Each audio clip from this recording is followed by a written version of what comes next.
you know, the method that our team on this Vikings report, we'll delve deeper into this on Friday and Saturday, and some of those different traits, like 4 or 5 position, you know, hook scoring guys that got pulled up a little bit and got pushed out. Conk is a great example of this, but we maybe give you guys some ideas of guys, you know, to have on a small list of these are potential, you know, guys the Vikings will be looking at on Friday and Saturday. So excited for that, and of course, thrilled for tonight. Can't wait to get there tonight, this evening. Can't wait to meet y'all who are coming out.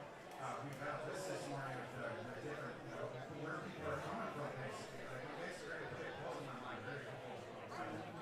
17 more states are coming up to the draft on the 21st. And probably many more of you are going to be watching on YouTube.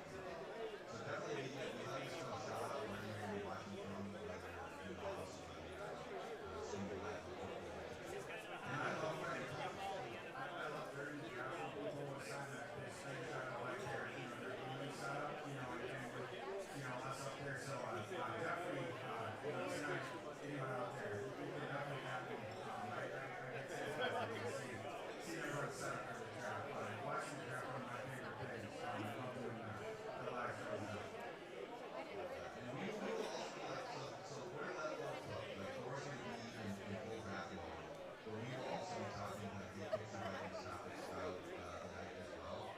And we will monitor throughout the weekend. I think tonight and then like early part of tomorrow, Jonathan Bernard trade launch as well. That is something that we can coordinate throughout the rest of the week. So there's a lot to be looking out for behalf of the Vikings. There will be takes. There will be. Let there be takes.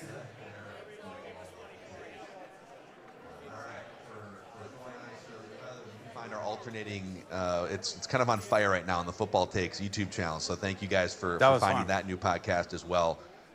You can go check that out before tonight and hit the subscribe button over there too.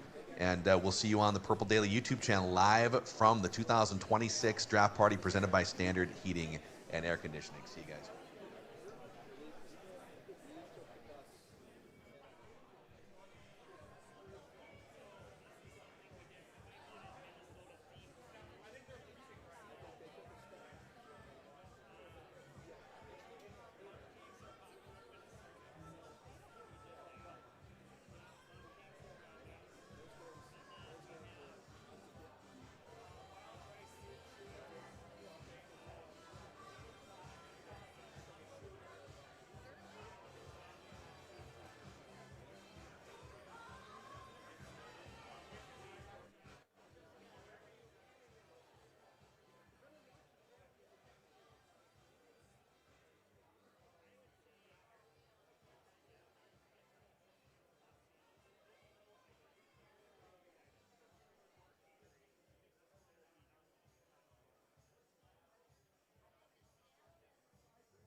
A year ago, it was a ton of fun, but I think there were a lot of questions, namely a quarterback.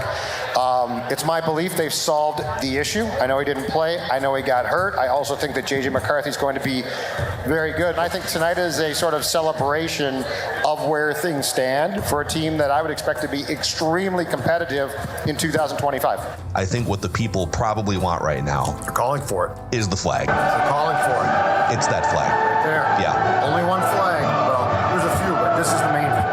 That is the flag. This is the in-home. Well, that's the in-home flag. Right. Then there's You've the got giant big one, like draft purple party daily. flag. Yeah, that Ross got. Yeah. The flag that you waved on the day at the Fillmore that the Vikings drafted J.J. McCarthy, who picks up his first win of his NFL career. Vikings 27, Bears 24. Listen, Sonny, we're going to tell you about the day you were born. There's a man named Isaiah Rodgers who made NFL history, becoming the first player to return a touchdown via interception, via scoop and score, and to force 2 fumbles in a game. Sonny, it was a day for the history books. You did it, buddy. You did it. Yeah, I mean, I made the joke, who craps their pants first, Carson Wentz or Sonny, and I can confirm.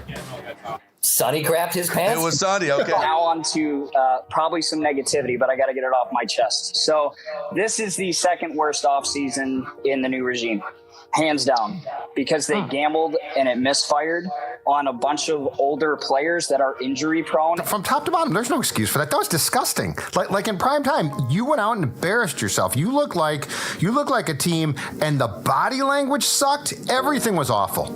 Like, they get no pass from me. I love Carson as a person. I'm from North Dakota, so go Bison. But I don't think he's the guy. It comes to a crunch situation with KOC. We fall short every single time. It's time for Kevin O'Connell to relinquish his play calling duties. I don't believe they converted a third down after the first quarter of this game. Depressed. I'm very sad right now. We all watch football to have fun and enjoy it, because football is supposed to be exciting and interesting. This isn't fun. Quasi needs to go. I'm over it. I'm out on it. This is the first time I can say it feels hopeless. Just dead end, no hope in sight. Skol and Merry Christmas, guys. Yeah, Casey, skol and Merry Christmas to you as well. So that was a rough game to watch, but I mean, we pulled it out. I gotta say, our defense, they totally showed up. My biggest takeaway is that it's a damn shame that the Vikings aren't taking this defense into the playoffs. Kevin O'Connell was this obstinate, this stubborn. I bought in, hook, line, and sinker. And guess what? Sports Dad, egg on his face right now. Big time.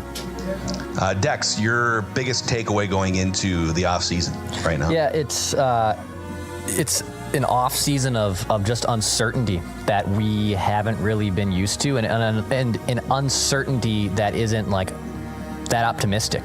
The Vikings just sent out an official press release.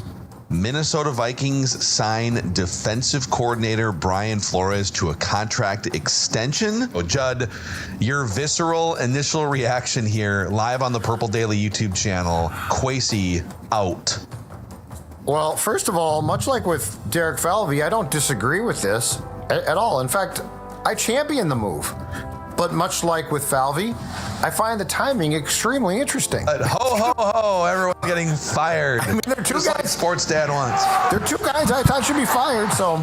Breaking news to start this Purple Daily Unplugged from Blackstack. The Minnesota Vikings are signing Kyler Murray to a 1-year contract. There are valid, viable questions about what this is going to look like and how good he actually is. But I still, with all of it put together, I think it's a good signing, and I remain much more excited to watch him play with the Vikings than skeptical, and it'll be fun to see what happens over the coming months. I feel like conflicting emotions and people trying to figure out, what does this mean? Carson Wentz has signed back with the Minnesota Vikings, so you now have Kyler Murray, Carson Wentz, and J.J. McCarthy all in this quarterback room. And I personally feel like the Vikings are positioning for the end of the J.J. McCarthy era. I still have a ton of questions about the direction of this team. There's a lot of pressure to have a great draft. There's a lot of pressure to have a great draft. There's a chance this team can sneak into the playoffs. Do I think this team can win the Super Bowl? At this moment in time, sitting here on March 16th, no. But to Judd's point, Let's be patient. Let's see what old Rob and let's see what old Kevin O'Connell can cook up here in the draft. I have heard a lot of interest around the league in Grenard. Do you think they can get like top 50 first half of the second round? Plausible. Or are you looking back half of the second round? Plausible. I think the round 2, that's sort of like your admission into the conversation. And you got to have an idea of what you're going to do. And I think Rob has a far better chance of being a point guard than Kwesi was. And that's where I think the decision maker to me becomes imperative in that sense. Because it's like, do I think Rob's going to break a tie and tell Brian Flores to go jump in the lake because Kevin O'Connell said this? No, I don't think that's the case. Where I think Rob breaks ties is he handles the ball, and if something happens they don't expect, they don't all freak out. Kwesi was a guy that brought a lot of new ideas into the building and brought a lot of new data into the building, these different systems, but didn't know how to apply it to football. And so you had a whole bunch of like scattered fragments of gold that you didn't know how to put together and melt into something that you could actually sell. Mm-hmm. And my most generous interpretation here is that Rob is going to be able to synthesize some of that, right? And make it more actionable, but hopefully we see a better weaponization of the data as well. Rob has talked a little bit about AI and different stuff like this that they've used to synthesize data. So that's what I'm hoping for. And we cross our fingers, Judd. Are you got any questions, any comments, any thoughts before we get started here? You, me, Phil, Declan, Ryan Grigson, let's go. That's right.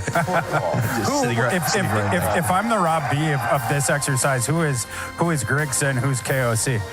I'm probably the Grigson with a little gray in my beard and very strong opinions that aren't right very often.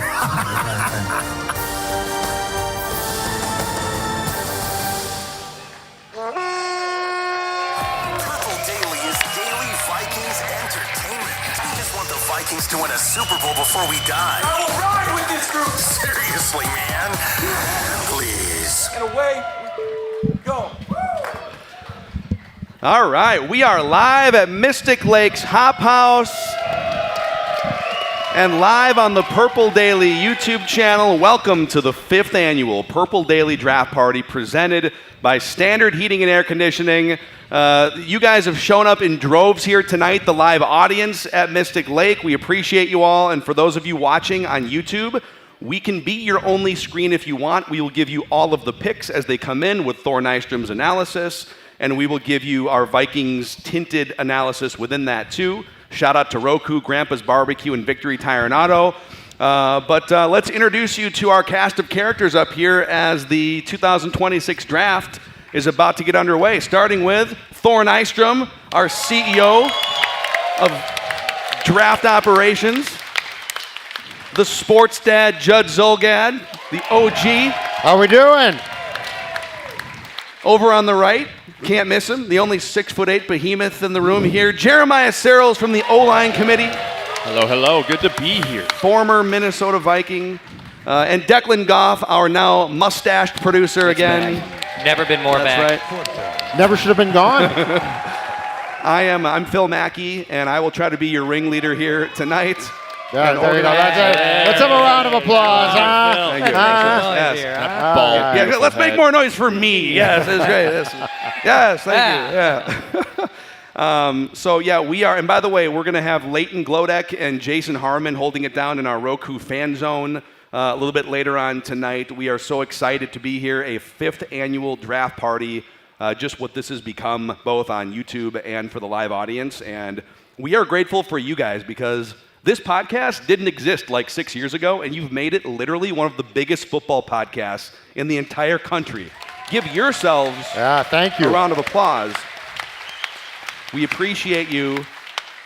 And this is like the I feel like I forgot something in the intro again. This has happened before. So what could that be? Mics are on. The sound's working. I can throw the sound is working. No one has pissed at me irrationally about the sound. They will be. Oh, I know. Judd. Get the flag. Oh, yeah. Yes. Yeah, that's what it is. The flag. We can't have a draft party without Judd waving the flag. Where's his pot of coffee? Is it okay? Easy. Don't pull your hamstrings. Easy. Watch your lower back. There he is. Look at the dexterity, folks. The rotation. This is what it looks like to age gracefully. The sports dad and his frayed labrums starting us off here at the 2026 draft party. We would also like to keep our friend, she would have been here tonight, Jesse Pierce in mind, and I think the best way to do that is to turn it over to our Vice President of Skull Chant Operations, he's down there somewhere, John Leonard. In honor of Jesse, if you could get the Skull Chant started, sir, to kick the night off the right way. Let's do it, John.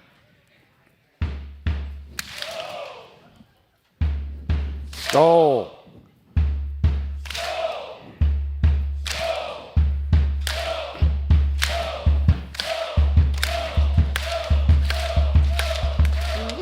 JP. All right. Nice work. To JP. So here we are. It's been kind of a crazy offseason in which the Vikings fired their general manager. They signed Kyler Murray. You've got a better and more crowded quarterback room than you had a year ago. They've got the 18th overall pick. And so let's start over here, Jeremiah and the group, and then I have a draft-specific question to kick off for Thor after this. But where's this franchise at right now, Jay? Just in terms of like the winning cycle, they did wind up winning 9 games last year, but where is this franchise at big picture heading into the draft tonight? Yeah, when you think about, okay, so what do we need going into the draft? If you have a team that you feel is on the cusp of, hey, we're going to be a contender to win the Super Bowl next year, you go into the draft going, we can draft best player available. And then you have this kind of next tier down, which is, hey, we have a lot of holes to fill. We don't really know a certainty about our quarterback, but we're still probably pretty good. We're not bottom of the barrel. We're not in a tankathon. We're not in any of that realm there. And I think that's where the Vikings are, is they know they have talent on this roster. They have proven talent on this roster, but they also know that there's serious question marks at a lot of different key positions going into the draft.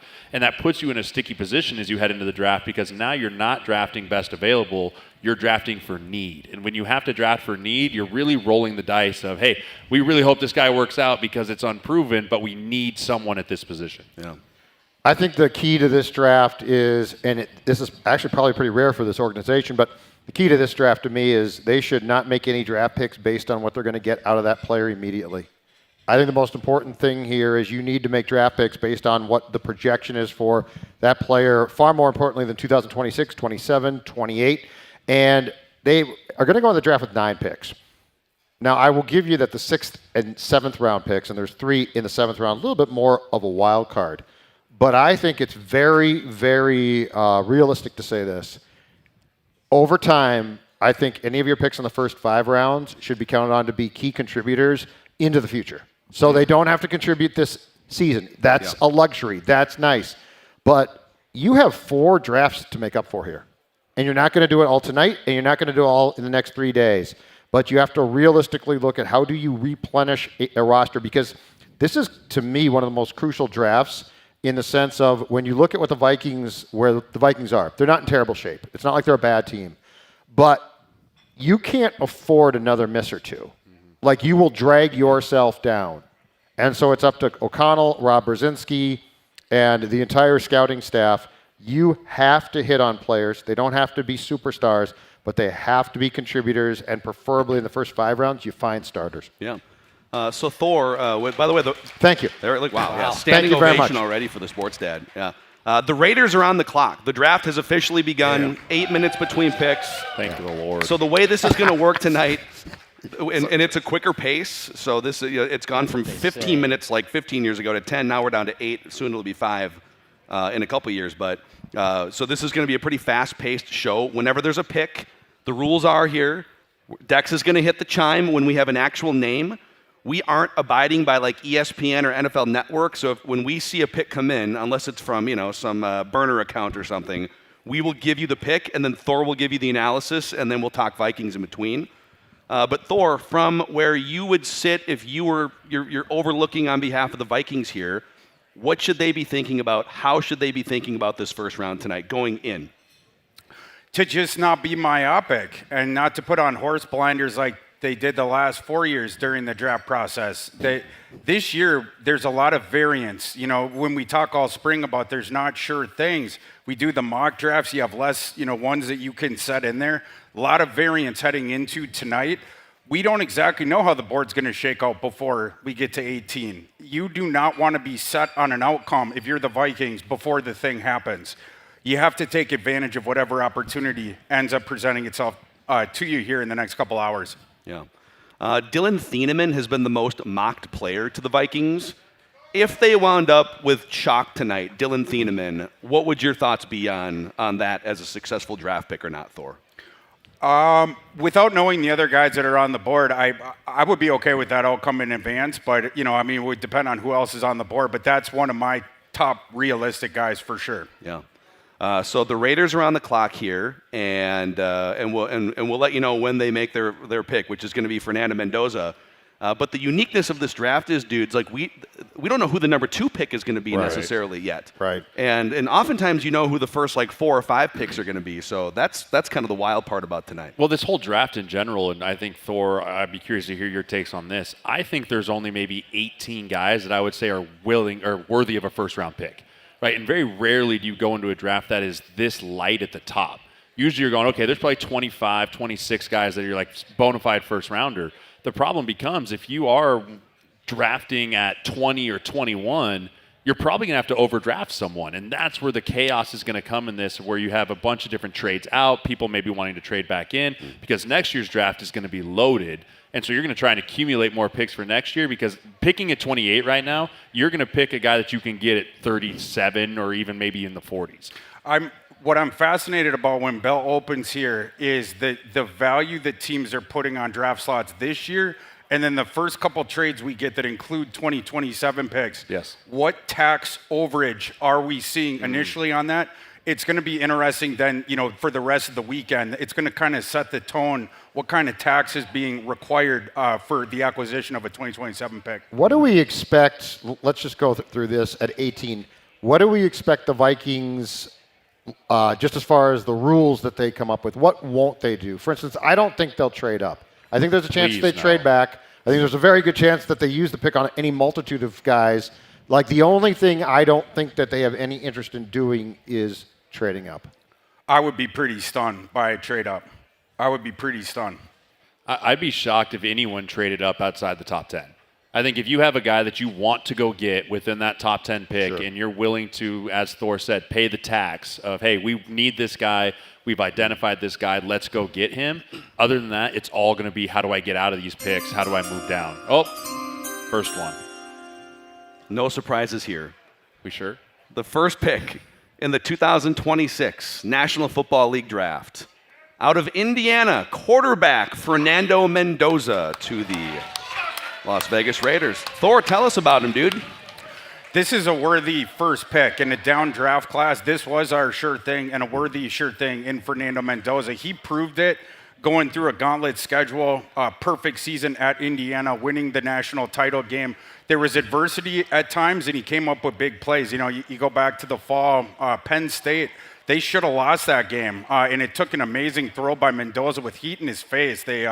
Penn State sent everyone on this play, and that was the one where Cooper caught it in the back of the end zone. Great throw, obviously great catch, but Mendoza, you have the prototypical NFL frame. It's a big strap-in pocket passer. I comp him to Matt Ryan.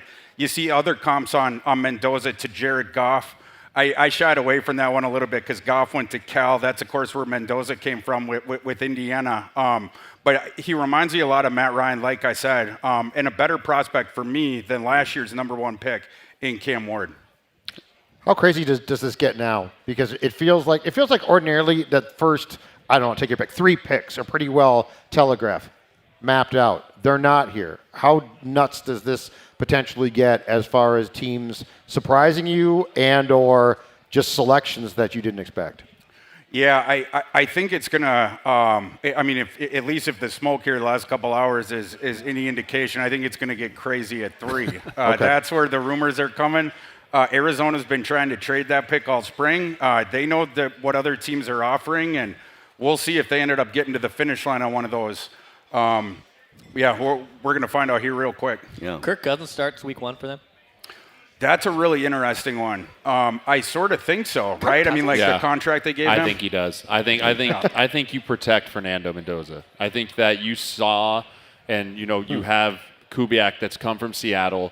He's been around young quarterbacks. He didn't throw Jalen Milroe to the Wolves when he needed him to. He understands the idea of protecting and developing. Now, I'll say this. If Kirk has a Kirktober, in which we've all been victim of here in this room, it won't be hard to pull the string and just put Mendoza in. But I do think you start the year with Kirk and don't put the kid out there when he's not ready. How smart is this? Because it always has occurred to me that putting a kid in, and I don't care where he's drafted, putting a kid in as a rookie in this league is incredibly difficult.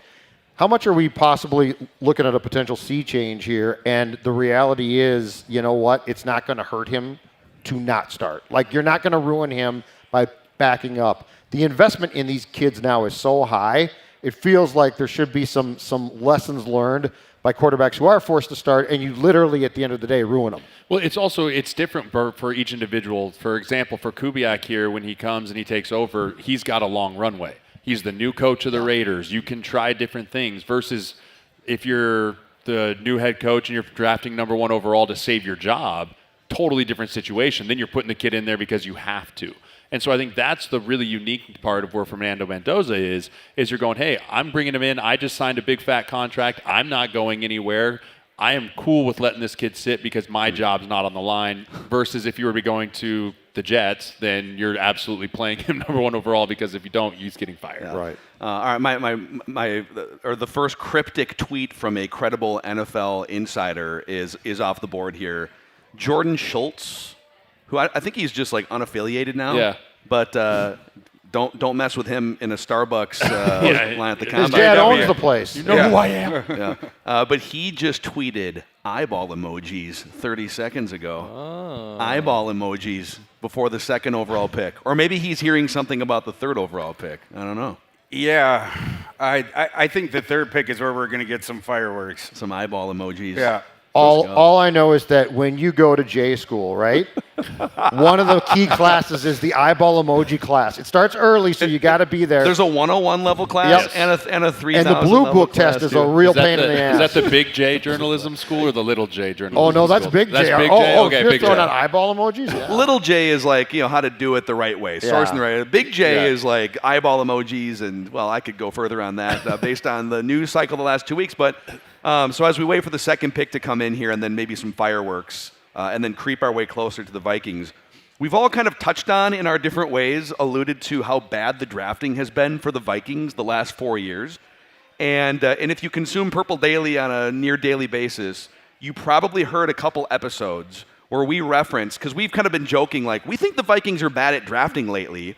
It'd be nice if somebody could do the research and find out the context relative to the rest of the NFL. And so Stick to the Model puts together a bunch of different factors, hit rate, bust rate, different things. They have the Vikings since 2022 as the worst drafting team in the league. Yikes. Pro Football Reference has... Are we applauding that? Well, the guy's fired. I mean, the guy that did it's technically fired. Yeah, they're applying the change. Yeah, okay, the change is good, yeah. Go Rob. And then Pro Football... The Vikings are bad at drafting. Standing ovation, let's go. Pro Football Reference then has an approximate value metric, which is kind of it's like a single value for each player. And the Vikings are 32nd in approximate value over draft slot since 2022. So they're bad. More on that in a second here. Dex, the pick is in. Why don't you shout this one out? Yeah, the number 2 pick in this year's draft is David Bailey. Oh, that's early. Okay. That's early. Tell us about David Bailey, Thor. Yeah, I mean, so I had a supposition that this was going to be Bailey, and you talk about steam heading up to tonight here the last couple hours. It was like it shifted to Reese, to Arvell Reese. In the odds markets, he was minus 350. It had shot way up to this is like an hour ago. But they do indeed stay with David Bailey. The reason that I thought that they were going to go with David Bailey is he has the best one thing of any non-Mendoza prospect in this class, and that's his ability to turn up the heat on quarterbacks. That is going to play at the next level. Run defense, he got a little bit better at getting in the backfield and detonating a play early. He's not going to set the edge for you and play team run defense. He's looking to get in the backfield real quick and create some havoc. The Jets obviously are going to use him as a centerpiece to build their defense around going forward. Yeah. Do we not have the football sounder? Oh, yeah, Thor says 3 things in every analysis where we got to have the football sounder. Is this enough to save Aaron Glenn's job? I mean, you're going to need more than one guy. I'm just saying, but I mean, this is his guy. It's a good start. Yeah. It's a good start. It's a good start. I mean, I'm with you, Thor. The thing that worries me about David Bailey watching his tape is the run defense is not great. Yeah. And when you draft a guy number 2 overall, you're expecting a Myles Garrett type of performance. That is the standard in which you set. David Bailey's going to be a second and third down guy the first year or so until he can develop more in understanding how to attack guys like Trent Williams, how to attack different guys and different tackles and tight end combinations in the league. He's going to have to learn that because they never asked him to do it at Texas Tech. Yeah. Back to the Vikings, just to take what I said a few minutes ago and put it in the form of a question for Jeremiah first. Why have they been so bad at drafting, in your opinion, the last few years? And how has it impacted the state of the current roster? Yeah, I mean, it's really hard to put a finger on why you're bad at drafting because it's such a crapshoot. And it just seems that a lot of times drafting is luck because a lot of guys that they drafted had amazing college careers. I mean, I don't think anyone would have thought that Lewis Cine was going to be as bad as he truly was. I mean, you may have thought, okay, he wasn't going to be great, but no one thought he was going to be horrible. Mm-hmm. And then you look down, and even some of the Ohio State offensive linemen that never even played and was running in trash bags, like he wasn't very good. But then you go more and more of how does that impact the roster? Well, when you can't build your roster around draft picks, it gets real expensive real fast. And you end up having to overpay in free agency. And so many times, and as an agent, right, I've been talking to scouts all week, and all they want to say is draft, develop, retain, draft, develop, retain. And that's such a model for a lot of winning programs. When you haven't been able to do that for 5 years, you kind of forget how to do it.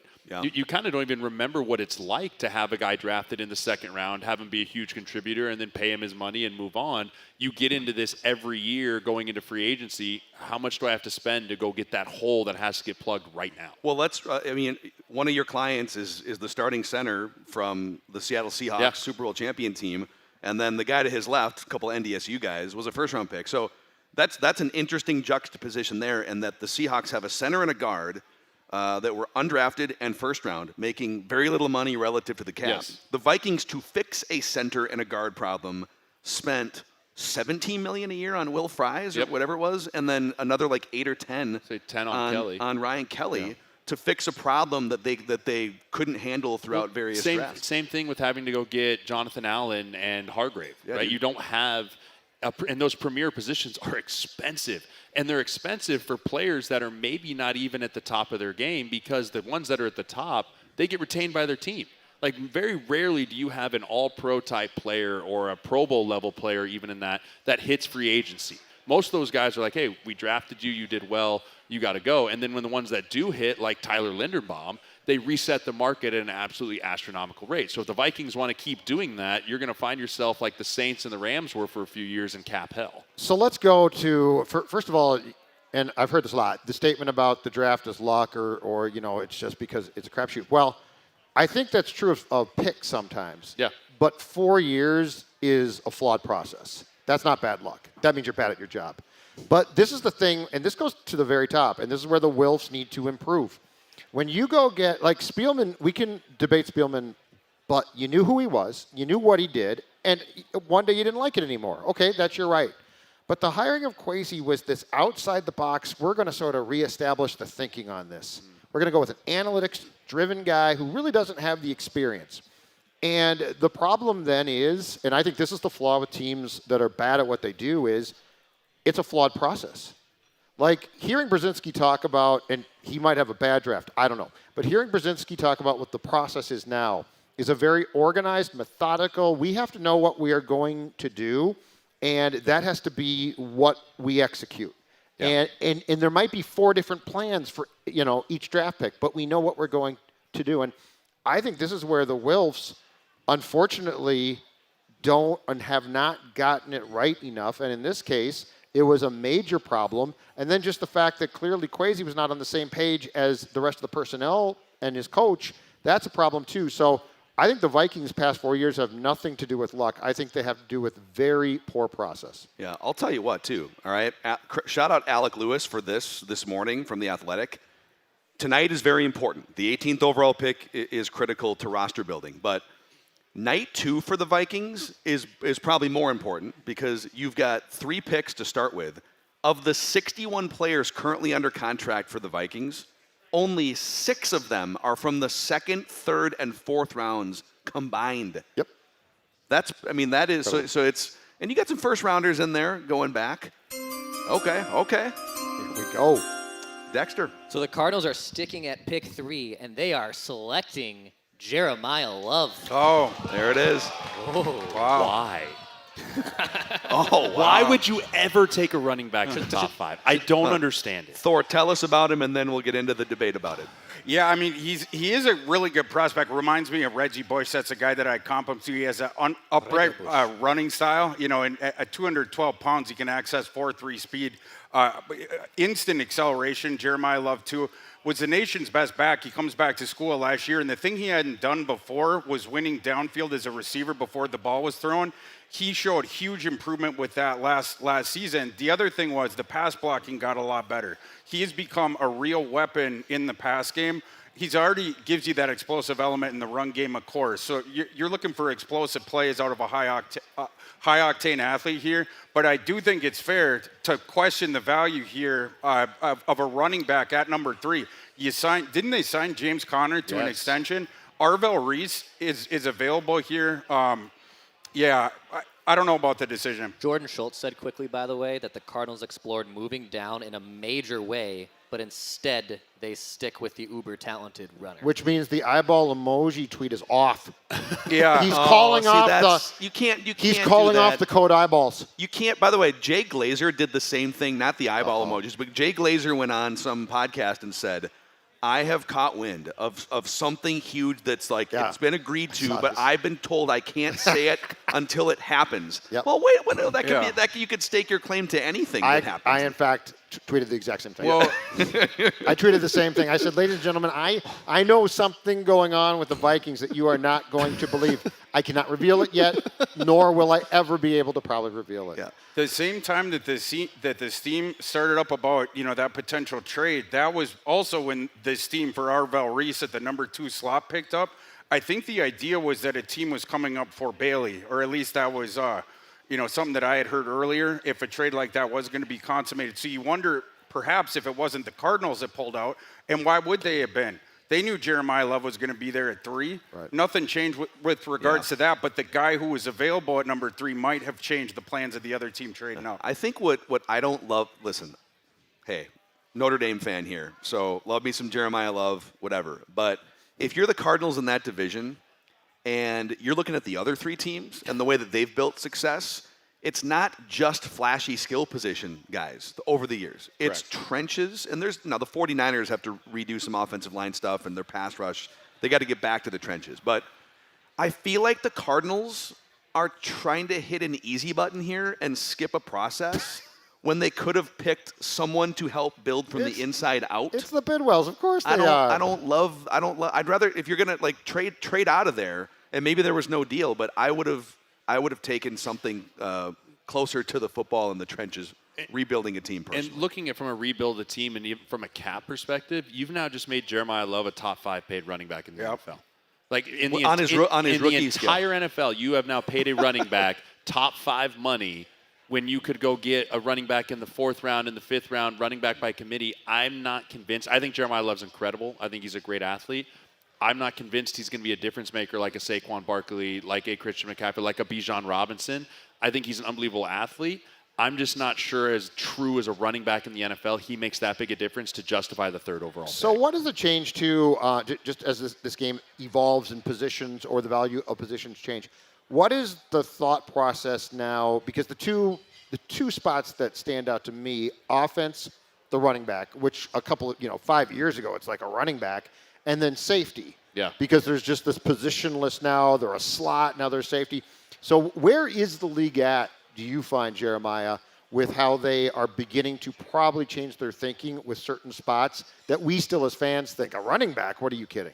Yeah, I think a lot of it just comes out, how has the last couple Super Bowls been won?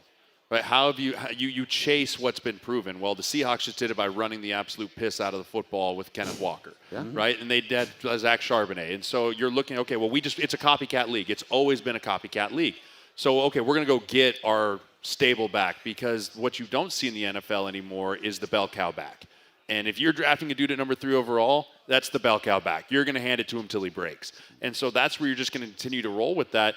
And I also think that there's always this pendulum in the NFL where, hey, we swung over to this pass-happy Sean McVay, Kevin O'Connell, air it out, everything down the field. So the defenses then schemed that. They got better pass rushers. They did the different coverage things. So now it's swinging back to gritty, run the football. And I think we're right into that upswing of we're going to see the old school Derrick Henrys, and we're going to see the Arizona Cardinals that are going to get in 12, 13 personnel and run duo and run double and hit the football button for me, please, as we're going to keep going more and more into this heavier set. Thank you.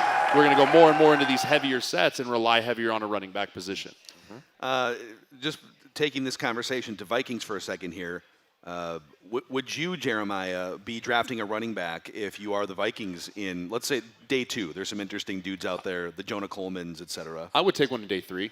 I think I would take a running back in day 3 because you can take one on day 3 and you cut him. Great. We're getting some pace here. Yeah, Dex, this is great. Do the honors. The Titans stick and pick at number 4, and they take wide receiver Carnell Tate. Okay. Wow. That is really, really high. George Ice just bugged out. Dude, this draft is amazing. Yeah. Jeez. And this is a surprise. This is a surprise with Carnell Tate. I don't know if anyone had him mocked at number 4. Tennessee obviously looking to try to get some help for Cam Ward. This is a little bit early for me. I had Carnell Tate number 10. I see Carnell Tate in the NFL as more of an awesome wide receiver too. Nico Collins is probably the ceiling there. T. Higgins, Cortland, Sutton, like guys like that, sort of in that range. But I see him as a really, really good possession receiver. He can win down the field, of course. And I love the stuff of like him around the sidelines. He's kind of a maestro with body position, stuff like that. He has great hands. We haven't seen Carnell Tate as the focal point of an offense yet, right? This past season, he was the number 2 with Jeremiah Smith. Obviously, the year before, they had Emeka Egbuka there as well. I think he profiles in the NFL exactly as we saw him this past season as a really, really good wide receiver too. So we had seen some wide receiver steam at 5 with the Giants, and there's some other teams in the top 10 there, but that's definitely the highest that pushes the limits of where the Mocosphere was. So the draft is already crazy. We're 4 picks in. Nice pace with the 8 minutes we between need a trade picks here. We now need a trade. We might be getting some trades soon. The other thing is, there's 6 wide receivers that have either consensus first-round grades are pretty close to it, with Omar Cooper and Denzel Boston, Concepcion, Lemon, and then Jordan Tyson. With Tate going earlier than any expectation here, does that pull up the wide receiver 2? You would kind of assume that, and maybe we'll see. Like those guys, it appears that they could be getting pulled up the board a little bit, which could be good if you're the Vikings and you're in kind of a pivot point there. Like, hey, oh boy, these wide receivers are going a little quicker than y'all thought there in the 20s, huh? Why don't you do some business with us? It could facilitate something there. But let's take a breath here quick. The 2026 Purple Daily Draft Party is presented by Standard Heating and Air Conditioning. We are live on the Roku stage at Mystic Lake. A big thanks to our mini flag sponsor, Victory Tire and Auto, and also Grandpa's Barbecue, who is auctioning off an autographed set of memorabilia for charity tonight, which we will tell you about throughout the night here. Dex, why don't you tell them about Standard Heating and Air Conditioning here? Yeah. Tell them. There's a QR code on it. Your big board starts with Standard Heating and Air Conditioning. And if you scan this QR code right now, you can receive potentially a free tune-up from Standard, a Honeywell T6 Pro Smart thermostat, a Vikings jersey, a Vikings Yeti water bottle, and a Vikings flag for those in-house and for those watching on YouTube. Go ahead and scan that flag. It's their early bird special too. You can book by May 25th to save $45 off an AC tune-up or $90 off when you add the furnace too. Do not DIY your HVAC systems. Let Standard Heating take care of it. Go scan that QR code and get hooked up from our friends at Standard Heating. Also sitting here on the Roku stage, surrounded by glorious Roku TVs. We will at some point soon throw it over to the Roku fan stage as well with Jason and Leighton. But you can win a Roku TV tonight. There's QR codes being displayed throughout the night on the YouTube channel and in-house where you can win a 75-inch Roku Pro Series TV with a mount valued over $1,700. Roku is the #1 streaming platform in America. The Mackies have 3 Roku TVs ourselves, and they do a wonderful job of letting us know which platform sports are streaming on, because it's kind of hard in 2026. So if you love sports, you love Roku TVs and the Roku Sports Zone, discover why 100 million TV lovers choose the Roku experience. Roku.com or your favorite retailers, and then Grandpa's Barbecue Decks before we get back to the draft action here. Actually, give us the pick, and then we'll come back to Grandpa's here, and then we'll get Thor's thoughts. Give you the pick? Yeah. Okay. The Giants will stick and pick at number 5, and they are taking Arvell Reese. Another edge rusher. So thoughts on Arvell Reese, and then thoughts on how the first 4 picks maybe led the Giants to a path that they didn't foresee, perhaps. I don't know.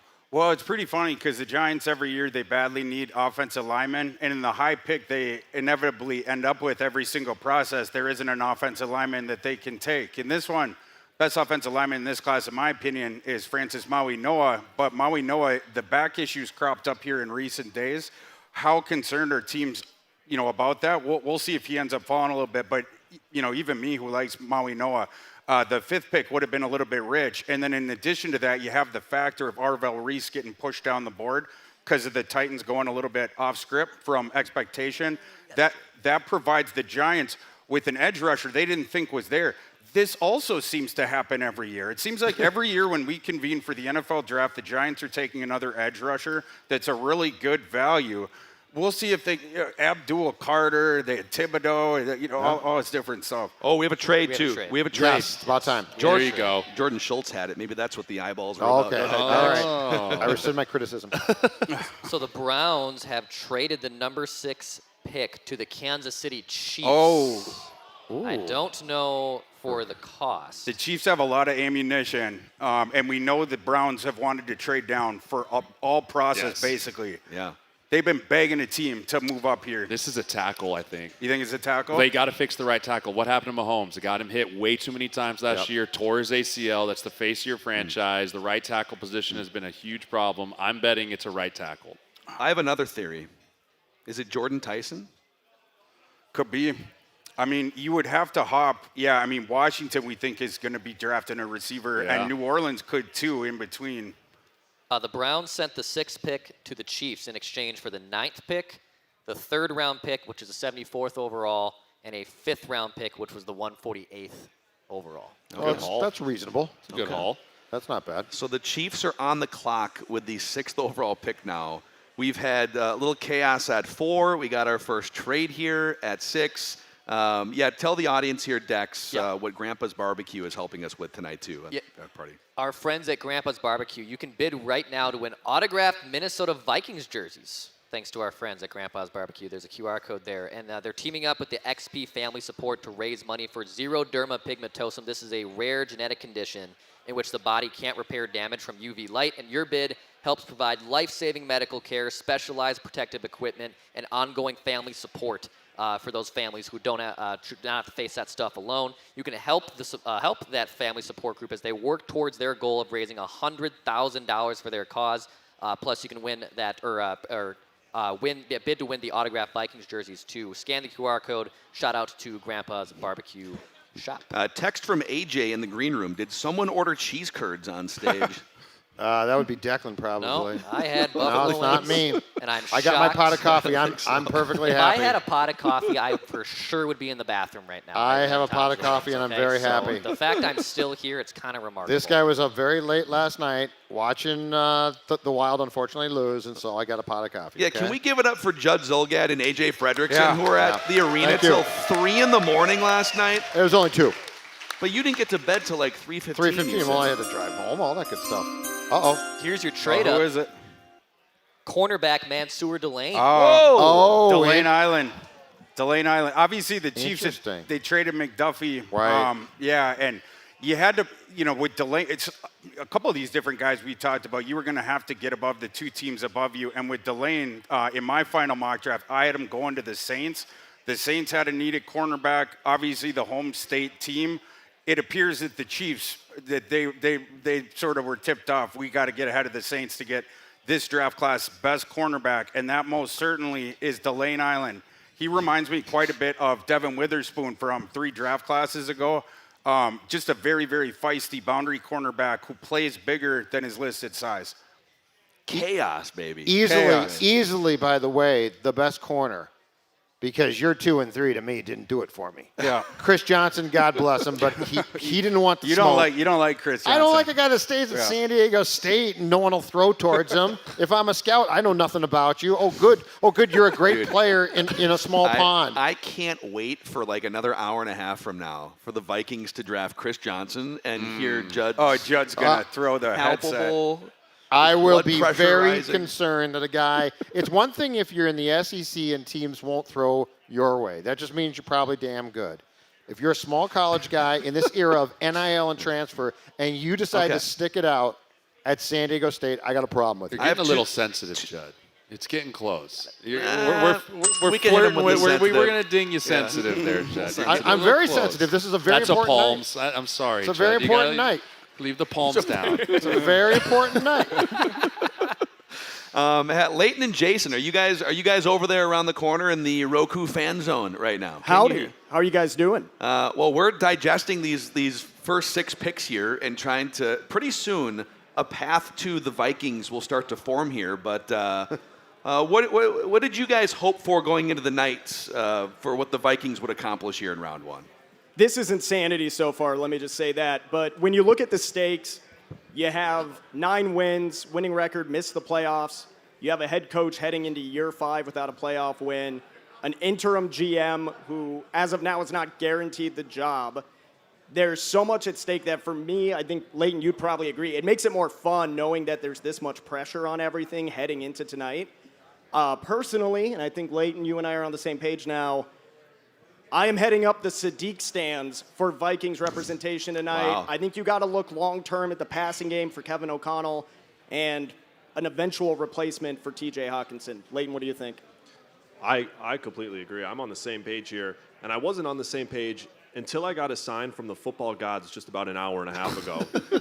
I went and played a slot machine. I did 1 spin. I won $18. Heyo. What are the Vikings picking tonight?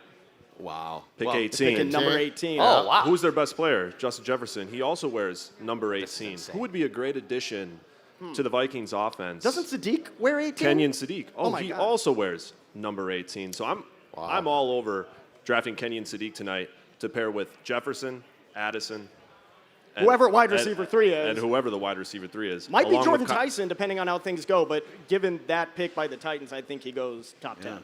We'll have to see. Love it. Hey, wow, I love the way, thank you guys, by the way, Jason and Leighton in the Roku fan zone hanging out. But if you want to go, we will bring audience members into the show throughout the night. So if you want to go talk to those guys and Come get on on up. the Purple Daily YouTube channel, then go on over there. But just back to the group here real quick. Jeremiah, Judd, Dex.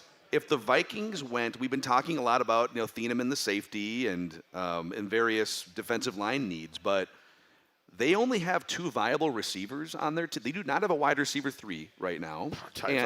And for all this talk about, listen, Kyler Murray in Arizona, a lot more heavy personnel packages with more tight ends. The league is going toward more tight ends. The Vikings have 2 viable tight ends on the team. If they went wide receiver or tight end, Kenyon Sadiq being the obvious tight end in round 1, well, what would your hold on thoughts a second. be? When Kenyon Sadiq was brought up, I saw Jeremiah Searles' head go, no. So what's the issue? What's the problem? If you have a bona fide tight end 1 in Hawkinson, I don't necessarily know if you want to bring in a Kenyon Sadiq to then just basically you're telling Hawkinson, like, hey, we're replacing you. I mean, he has 1 year left on his deal. He has 1 year left on his and deal. they already cut his salary. And they already cut his salary. He knows. You know, but then he was basically put on probation by HR. Yeah, I mean, he's being put out to pasture, but you want to still get the most out of him. And I wonder with, like, okay, you bring in a guy like Kenyon Sadiq, are you going to use 2 tight ends? Are you going to actually put 12 personnel out on the field, or are you then just wasting a roster spot with T.J. Hawkinson or Sadiq?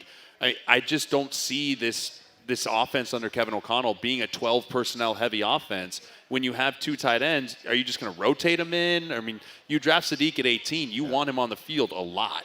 And so does he automatically become tight end 1 and then you use Hawkinson as the F instead of the Y? It just, for me, creates kind of an issue with the system in which Kevin O'Connell runs. He said the F and the Y. Yeah, we got to have the football. Yeah. No, that's great. Do you guys think, because there's a possibility, it's probably remote, but there's a possibility that the addition of Frank Smith to the coaching staff, who came from the Dolphins, who very much is a ground game guy, do we think that there is a chance that O'Connell looked at his buddy McVay in Los Angeles last year, and much to Dex's delight, started to use 2 and 3 tight ends? What are the odds that you think that Kevin O'Connell has sort of said, you know what, I'm bringing in Frank Smith, we have to adjust this? Oh, look at that. This pause. Seamless. Dramatic pause. Folks, this is production right here. Oh, wow. To the Washington Commanders at number 7, they are sticking and picking, and they are taking linebacker Sonny Styles. Great pick. Thor Great name. Nystrom, he is your LB1 on the board, 9th on the Thor 500, Sonny Styles to Washington. Yeah, Adam Peters, he had some experience in the past with Mr. Fred Warner, didn't he? And Sonny Styles, a lot of similarities there. Yes, it's an off-ball linebacker, but he's a hybrid safety. Obviously, that was the position he transitioned from. And he's a weapon in coverage. You have big-time range, in the run game, but really you are drafting him because of the value add that he is to a pass defense. Because that's what it is. You're getting basically a mutant of a safety essentially that can play linebacker because he has those stretched out dimensions and he wreaks havoc on passing lanes. Mutant of a linebacker. Mutant of a linebacker, dude. Yeah, let's go. Music to my ears. Yeah. Okay, back to, and by the way, pretty soon, and you let us know, Thor, as we go through these picks, when you start to see a picture for the Vikings after another pick or two or however long it takes, shout it out to us. But back to the question at hand here. Why not use heavier person? I mean, a tiger can't change his stripes, I know. I mean, why not? But Because why not? I think Sean McVay has like 19 tight ends on the roster now. The 11 personnel only guy that won a Super Bowl. The Rams were 90% 11 personnel or 3 wide receiver sets. Moved completely off of that. Why can't the Sean McVay understudy? I think there's an ego piece to this that comes into it, where McVay, he looked at it and goes, I'm going to be the one that transitions us into this new age of how I want to run the football and how I want to get to 12 personnel because I was so successful, everyone copied me, now I'm going to set the trend moving here. Where I think Kevin O'Connell feels like, I know I can still run what I need to, I just need the right pieces. I don't want to just follow the trend. I want to be the trend center. I want to be the guy that pushes everything forward. I want to be the flashy guy that has the really cool route combinations with 18 yards down the field, and it looks really pretty on paper, but it's even harder to execute. If he's smart, he hired the right people around him that he will listen to, and he won't just hire yes men. If he's not, it's really going to be hard if it's the same offense we're looking at with Kyler Murray and J.J. McCarthy at the helm. But the addition of Frank Smith, to me, does indicate at least that he wants to change. You would hope so. Or that he's thinking about changing. Yes. The one thing that concerns me, and I actually asked him about this on Monday, was, he's now referring to all of these offensive coaches as a think tank. And I said to him, at what point does a think tank become way too many cooks in the kitchen? Is that the one where he told you that was a really good question, Judd? Yeah, that was the one where he told me that. Self-suck. Yeah. Yep. Well, that was from him. I was not going to say that. But anyway, that's what I'm curious about, though. And I also, and we don't know this about O'Connell yet. We think we do, but we're not positive. This league is a couple of things. One, ego-driven guys who think that their way is the best way. Yep. But the other part of it is the copycats. And what I'm trying to figure out is O'Connell intent on this is how I do things, but then why would you bring in a coach who has such a pedigree with the ground game? Because he also might say, I'll copy it. The other thing we don't know, too, is after last season, did the owner say, you got to fix this?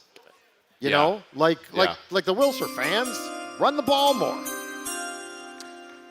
At pick number 8, the New Orleans Saints will stick and pick, and they will take wide receiver Jordan Tyson. Yeah. There he goes. Yeah. Thor. Yeah. And this is a worthy backup option for them. We assumed that they were sniped for Mansour Delane, but this is also the backup option I think that I would have done for them. As you guys know, I love Jordan Tyson. He's my wide receiver 1, 7th on the board. Curious if the Titans, how much they considered that, and I'm curious if there was a difference of opinion on Jordan Tyson's medicals between the Titans, their medical staff, and then the Saints' medical staff. That was the entire thing with Jordan Tyson. In my opinion, no medical concerns with Jordan Tyson. He should have been the consensus wide receiver 1. He creates separation just super easily. The guy I ended up comping him to was CD Lamb. There's also some times when you watch him where a receiver that plays locally, where you see some similarities between their game too. And I try not to bring his name up because it's sets too high of a bar for Tyson, but there is some stuff that he does. He's got the long strides. It's a similar body type. He'll have the strides go longer, then shorter, toggling the tempo, keeping defensive backs off where the route break is coming. Football. And boy, is he sudden in those route breaks. You can't guess where they're coming, and you couldn't stay with his footwork even if you could. That's how he opens up the throw-in windows. I need to figure out how to use toggling the tempo more in everyday life. It's very simple. It's very simple. Just throw it in, you mix it in, and then it becomes second nature. It will drive your wife nuts, though. Are you saying that it will drive her nuts? Using the phrase or actually implementing the practice? I'm very interested in where that was going. Yeah. No. You don't implement the practice in any of these things. You use the phrase. What's happening here? You toggle the tempo. Toggle the you know what? tempo. Yeah. I'm going to go get the mail at 2 o'clock instead of noon. Why? I'm toggling the tempo. Yeah. Yep. No, listen, I'm going to stay away from the toggling the. You guys don't toggle the discussion. tempo. Yeah. I do, but that's fine. But just back to this to put a wrap on this. Like, how can the Vikings potentially adapt if that's like? I agree. The Frank Smith, former Dolphins offensive coordinator, the Dolphins over the last 4 years have had some flaws, but they have been an awesome, explosive running team. Helps to have a running back who ran a 4.3 and a half or whatever, Achane. Coming out of the draft process, but they ran a ton of 21 personnel with extra running back or fullback on the field, and had one of the lowest 3 wide receiver usage rates in the league. So you're bringing in a former Dolphins OC that had one of the lowest 3 wide receiver usage rates, a coach that hired him that's had one of the highest 3 wide receiver usage rates. That's like who wins out in that think tank? Kevin O'Connell. Yeah, well, obviously, but that's my biggest concern with everything. Like you said, Phil, is and to your point too, is the think tank at one point in time becomes everyone has these great ideas, but who wields the hammer at the end of it?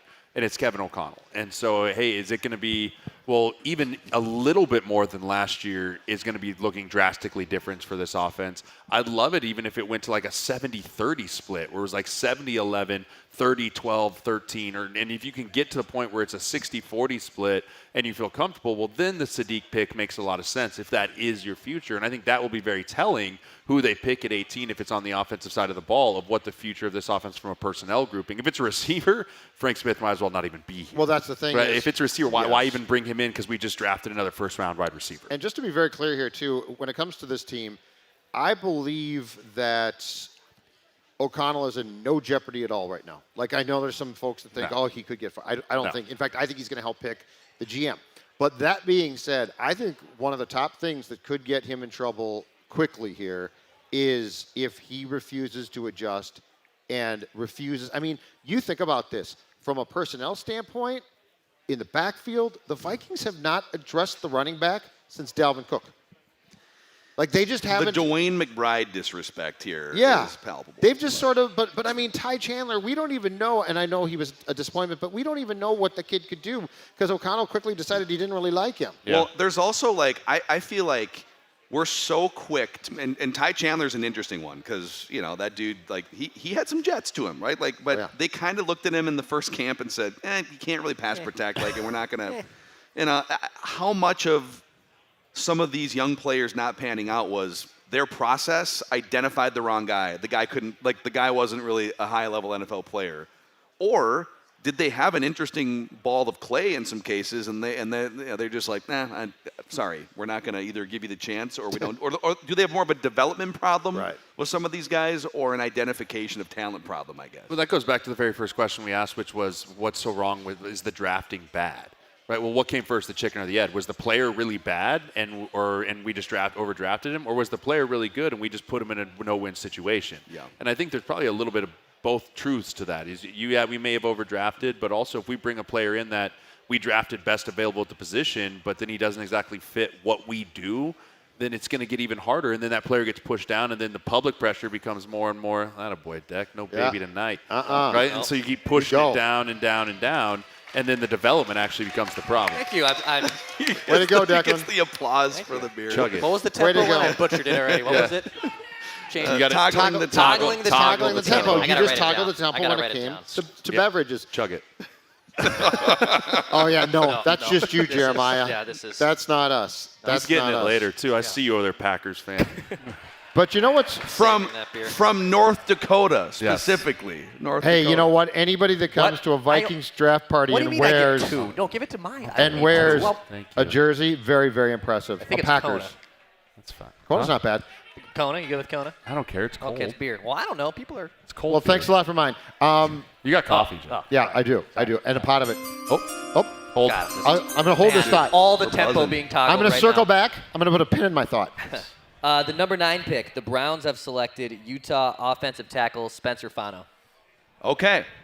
First O-lineman. We have an offensive lineman, the O-line committee Yes, representing first here. O-lineman. It took almost an hour. Thor, tell us about him. Well, I just made some money because a couple days ago I put in some props on Fano as first offensive lineman. When the Maui Noah, when those reports came out, you wondered if that was going to signal Fano potentially jumping him.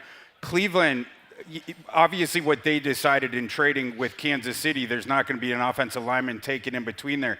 It is interesting that they settled on Fano. And what does that say about Maui Noah's medicals? I think that's going to play out tonight. We're going to find out. Fano, it's interesting. Is he going to stay on the outside in the NFL? The arms are short. He lacks play strength. He's a fabulous athlete, and like on the move, the movement's really good. You can cross him up though. I seen an FCS guy cross him up on a counter move and get around him. Opener 2024. But it's a player you wonder if he's going to be better on the inside than the outside. But Cleveland, they have 5 holes on the offensive line almost at this point. You put him anywhere. Yeah, I mean, I'm putting him at guard to start. Okay, I think you put him at guard because I think you're going to get exposed him at tackle, and there's no need to put a guy like that, who is that good of an athlete, in a position much like we were just talking about with the Vikings, in a place you think he might fail. Mm-hmm. I think he has the potential. This is a potential pick because he's only 21 years old, I believe, like 21 years old, maybe pushing 22. Unbelievable, still room to develop, still room to grow. I think you start him interiorly at guard, let him kind of get figured out there, and then if DeJuan Jones sucks and he's bad on the outside, then you could possibly move him out. But the length is a bit of an issue for him because he's not as stout as even a Will Campbell, and we saw what happened with Will when things got pushed. He doesn't have that anchor to be able to sit, but you get him in that outside zone move scheme to be able to climb, get up on linebackers, get up on safeties. That's where he's really going to excel. I did not think he was the best fit for Cleveland. Yeah, I thought too. he was more of a better fit for like a Niners or a Dolphins type of scheme. I thought, to your point, the Miami kid was a better fit for what Cleveland wants to do offensively, but the medical, obviously, and if you listen to O-line committee, I told you this last week, Phil, the doctors come in at the end and they just go, nope, can't do it, and I think that's what's happening to our guy in Miami right now. And you want, because I agree with you. I both have Maui Noah higher, but I also think he's a better fit for Cleveland, and you wonder if Cleveland also agreed with that, but some of this news on Maui Noah's back maybe. The doctor walked in and goes, Change can't do it, and then you can't do it. So, I know the draft night's huge, first round picks. It's awesome. These kids are going to make life-changing money, hopefully have long careers. What do we think goes through a young man's mind, though, when the Cleveland Browns take him? like, okay, you are going to be in the and I know 32 teams, there's X amount of jobs. What do you think goes through a kid's mind, though, when it's like, okay, you've been drafted. Oh, this is great. By whom? That's a great Agent J question. I mean, you want your guys to be in the NFL. Yeah, I mean, but listen, not everywhere, not all places are created equal. No, they're and not. Cleveland is definitely on the bottom of that list. But at the same time, he just became a multimillionaire overnight, so you can deal with it. That's kind of the way you have to look at it. And also, you have an opportunity now to go in and play early. When you go to a place like Cleveland, there's not a ton of pressure, to go in and win early, but you get to go in and you're going to get to play early. If you perform well, then you can get the hell out of there in free agency and move on with your life. But it's also, I went to Cleveland for the first time this year. Place is That's a nice place. Not ideal. Oh. You like? I was fine with Cleveland. If I never go back to Cleveland, I wouldn't be upset about it. I would not be upset if I never had to step But the foot in. franchise is garbage. That's the problem, in my opinion. They have issues that Arizona's a nice place to live. But I wouldn't want to be a Cardinal. I'd rather be a Cardinal than a Brown. I'd be a Cardinal over a Brown 8 days a At week. least it's nice outside when you suck. I love New York. Guess what? I wouldn't want to be a Jet. I just want to say Declan briefly and not quite confidently standing for Cleveland for about 10 seconds there was one Booney would be proud of you. Booney would be very proud of you. I think even he hates Cleveland deep down. And as Declan just pointed out, just off mic here, we are halfway exactly to the Vikings being on the clock. All right. There we go. We're halfway home. Give me the Way to go, Roger. Give me the horn. Yeah, hit that horn there. The Giants are sticking and picking, by the way, at 10. Okay. Give me Vega. We don't have the pick in yet, but the Giants will be making a pick here at 10 in just a second. Joe Schoen is about to become the first general manager in NFL history to make 2 top 10 picks for a team in the same tenure. This is the second time he's done this. Yeah, dude. With 2 top 10 It's picks not a in list one you draft. want to be on. No. And he rare might be that the last one, too. It's rare to still be around. Okay, Yeah. who's the pick here? The Giants are taking, is it Maui Noah? How do you Maui pronounce it? Noah. Okay, Yep, there we're he just is. talking about Yeah. fit. Yep. All right, Great so fit. Apparently the Giants medical staff, they're not as concerned. And again, I'm very curious about Cleveland there, but man, is this a Harbaugh pick, isn't it? Yes. And you have a Harbaugh taking over for the Giants there. And I mentioned before with the 5th pick about how the Giants, every single year, it's the offensive line just crying out for help. They made the correct call in not taking the offensive lineman then. I will be really curious after the draft when we hear Harbaugh go up there to the podium and address the media. I have to imagine that he's going to say Francis Maui-Noah was the number 1 offensive lineman on our board, and I will believe him. So it's just about the medicals with him, but if they weren't concerned about it, great pick here, and what a start to this draft for the Giants, and the tenure of Harbaugh there, getting Arvell Reese at 5 falling to you, nobody expected that, and then Maui-Noah falling to 10. Not a lot of people expected that either. Yeah. And Maui Noah's going to come and start at right guard right away. Yeah. Like that, you don't have to put him 'Cause they outside. got You have a Luminor on the right side. You have obviously the All-Pro Andrew Thomas. Yeah. They signed Falehi from Baltimore to be able to come in, and they thought but this is 100%. You start him there, you let him grow, and then if a Luminor wants to move on, then you can move him out in 2 years. But he's going to walk in and be perfect for that Harbaugh offense of just downhill, pound the rock, double teams all across the board. Just to be 100%. clear, Joe Schoen was out fetching coffee. Yes, he for was. Harbaugh when these picks were both made. Yeah. So John's like, turn the card before he gets back. I said no sugar.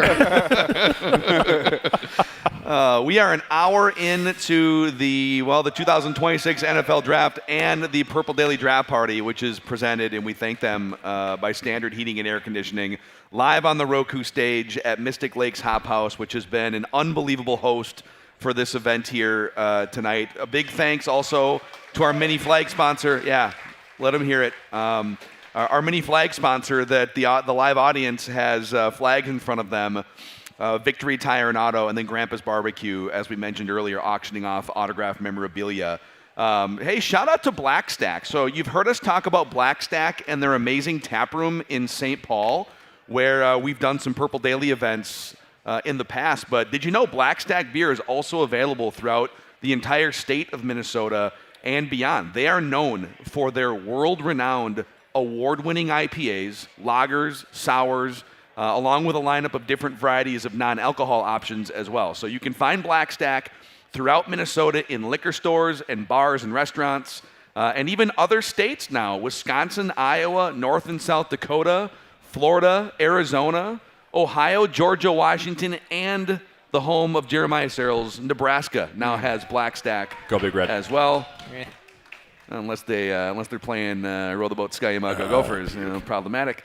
So if you haven't tried Black Stack, try them out or ask your local liquor stores to get on it. Dex, remind us again about the Grandpa's Barbecue auction here too tonight. So shout out to Grandpa's Barbecue. Right now you can win autographed Minnesota Vikings jerseys.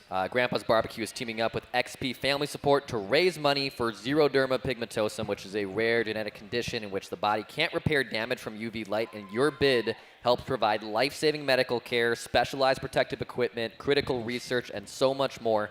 You can support the XP Family Group as they work toward their goal of raising over $100,000 for a cause that truly matters. Yeah. To learn more about this cause and continue to help them reach their goal, visit XP Family Support and be sure to include Purple Daily in that comment section. Yeah, scan that QR code too for Minnesota Vikings jerseys. Thanks to Grandpa's barbecue. Yeah, and then there's a couple different QR codes here, or at least things within the QR codes too.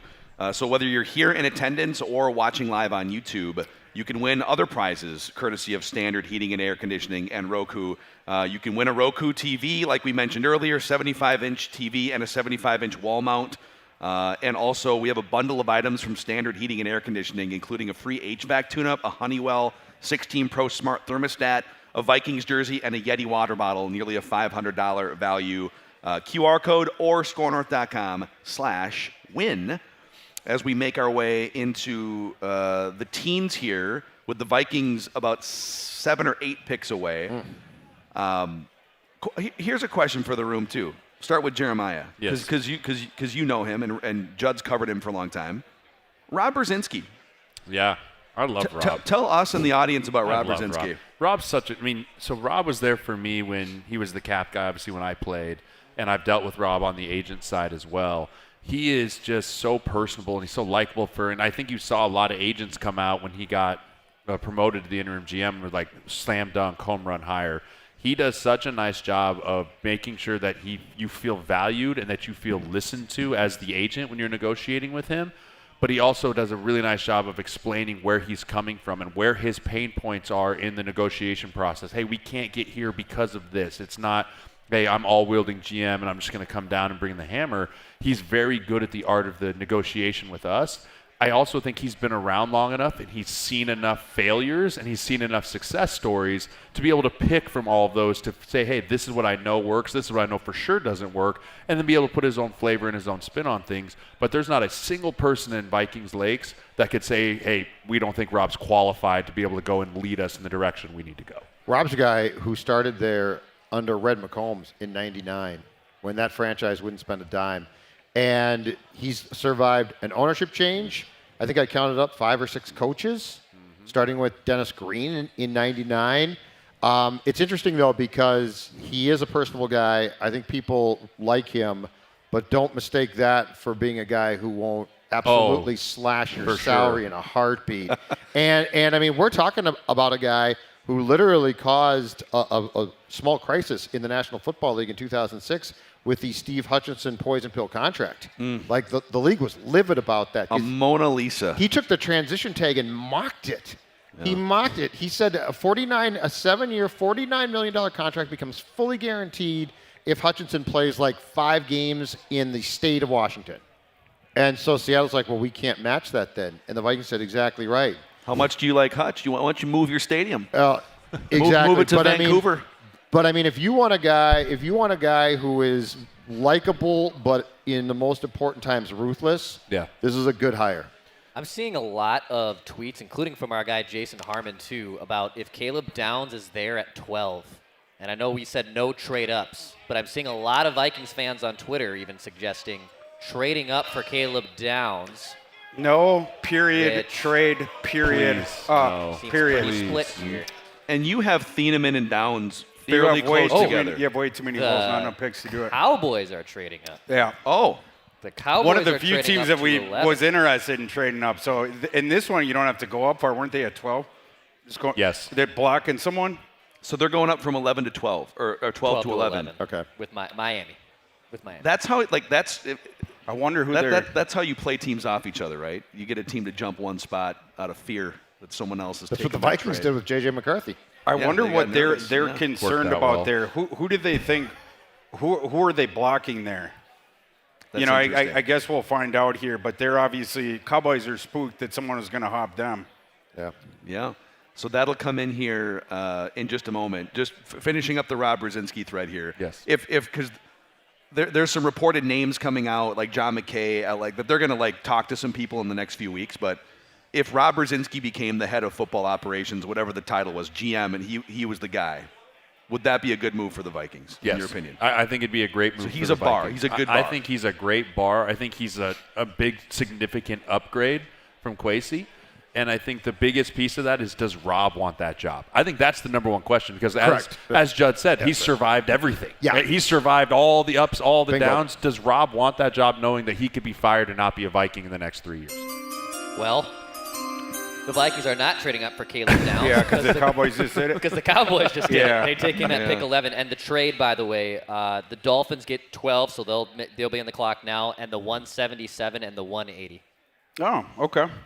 Yeah, well, a team that has a million holes there in the Dolphins picking up a couple more picks. Yep. Dolphins are going to have 20 rookies on their roster in Green the Bay fall. Dolphins. You Well, know, they're paying $160 million in dead money to people that aren't on their roster, Yeah. so they need as many rookies Yeah, as when they you can. take an NFL record dead cap hit there. But yeah, this makes sense for the Cowboys. They were looking for impact defenders. They've spent their entire offseason trying to turn around that terrible defense that they had. They obviously, I'd be curious who they think was coming up. And Dolphins, obviously, like you said, playing people off each other. I wonder who else was on the phone there. Freebie trade there for the Dolphins. And for the Cowboys, they get the guy that they want, right? Caleb Downs falling down there. And you had concerns. We talked about Caleb Downs here last couple of weeks, but the measurables are a little bit lower than you would like for and then it's a box safety, and then it's a guy where there was some medical concerns as well. But after the report at the Combine, there was also reports that NFL teams weren't super duper concerned about the knee condition that had been uncovered for Caleb Downs. If that's the case, this is exactly where he should go. And the Cowboys, they had some extra draft equity because of all those trades that they had made. So they give some of it up here to guarantee themselves Caleb Downs. And was the knee condition go to one incident or more of a degenerative thing that they found? They were hinting that there was a degenerative element to it. Oh. Makes me nervous. If anyone needs to take 5, this is our pick 11 was our slotted. Not everyone. Don't leave me alone up here. I was going to say, but this is your time to take 5. You can walk off yourself if you want. Yeah. Well, this is our slotted time. Yeah. Go ahead. Boys, so we're sitting here just a few picks away from the Vikings, which that pick's going to come down within the 8 o'clock hour. It looks like. So the new pace we of the are draft cooking is it. incredible. Love it. Yeah, this is More time at the table. And there are already 7,000 people hanging out on the Purple Daily YouTube channel live right now. Awesome. So that is amazing. Not to mention you guys here, huh? Yeah. This is an awesome audience. It was so much fun before the show, just catching up with people and people that have been to the last few draft parties or people that have made it in for the first ones. For the in-house audience here at Mystic Lakes Hop House, 17 different states represented by you guys coming in for this event tonight. A couple different countries. So it's cool to see the amount of people, including Jeremiah coming in, by the way, from out of state. Nebraska. Is there another Nebraska? Do we have any other Nebraskans in here? No? Sad. I think you're the only one. I'm the only one. Is that 18 states or maybe? There we go. I got one more. You got over one there. guy? Okay. Yeah. All right. That's it. One guy. Yay, Searles. Hey, leave me alone, Dad. Jason and Leighton, are you guys over there in the Roku fan zone right now? Can you hear us around the corner? I can hear you just fine. We sure are. We're hanging over here. What are your thoughts on the development so far? And besides, Leighton going to the slots and trying to find another message from the football gods, what are you thinking here? Well, first of all, the pace of this draft has been absolutely fantastic. I mean, we're not sitting around waiting for picks. Thor is firing takes. It's been absolutely beautiful tonight. The Vikings, a potential Caleb Downs, my hot take is that he's going to be the best player from this draft when it's all said and done. Everyone's career is over. Caleb Downs will have the best. He will be the best pick from this draft. But for the Vikings' sake, Sadiq is still on the board. Mekhi Lemon is still on the board. And we still have a few picks to go. But, I mean, for the pass-catching audience or for some people who want a new weapon on the Minnesota Vikings, there's still some names available. This is going a lot different than I think any of us expected. I did not expect Bain to be available. I've seen a lot of takes on Twitter about, hey, go up for Downs, obviously not anymore, or go up for Bain. That could get really interesting depending on what Brian Flores wants to do and with the swirling rumors around Jonathan Grenard. But we want to hear from you guys as well, so be sure to come up to Leighton and I over here. If you're in the main room, we're out just across from the bar. We want to hear what you guys are thinking. We got, I think, probably 30, 45 minutes at this rate till the Vikings make their pick. So go ahead, get your hot takes ready, and I guess we'll see how things go. Right on. That's Leighton and Jason hanging out in the Roku fan zone here at Mystic Lake tonight. So they did, Jeremiah, they did bring up the Grenard. There's a lot of Grenard steam out there. And it goes back to kind of the free agency period. And then there was a podcast that came out today with a couple of I think it was like an Eagles insider, Ali something or another.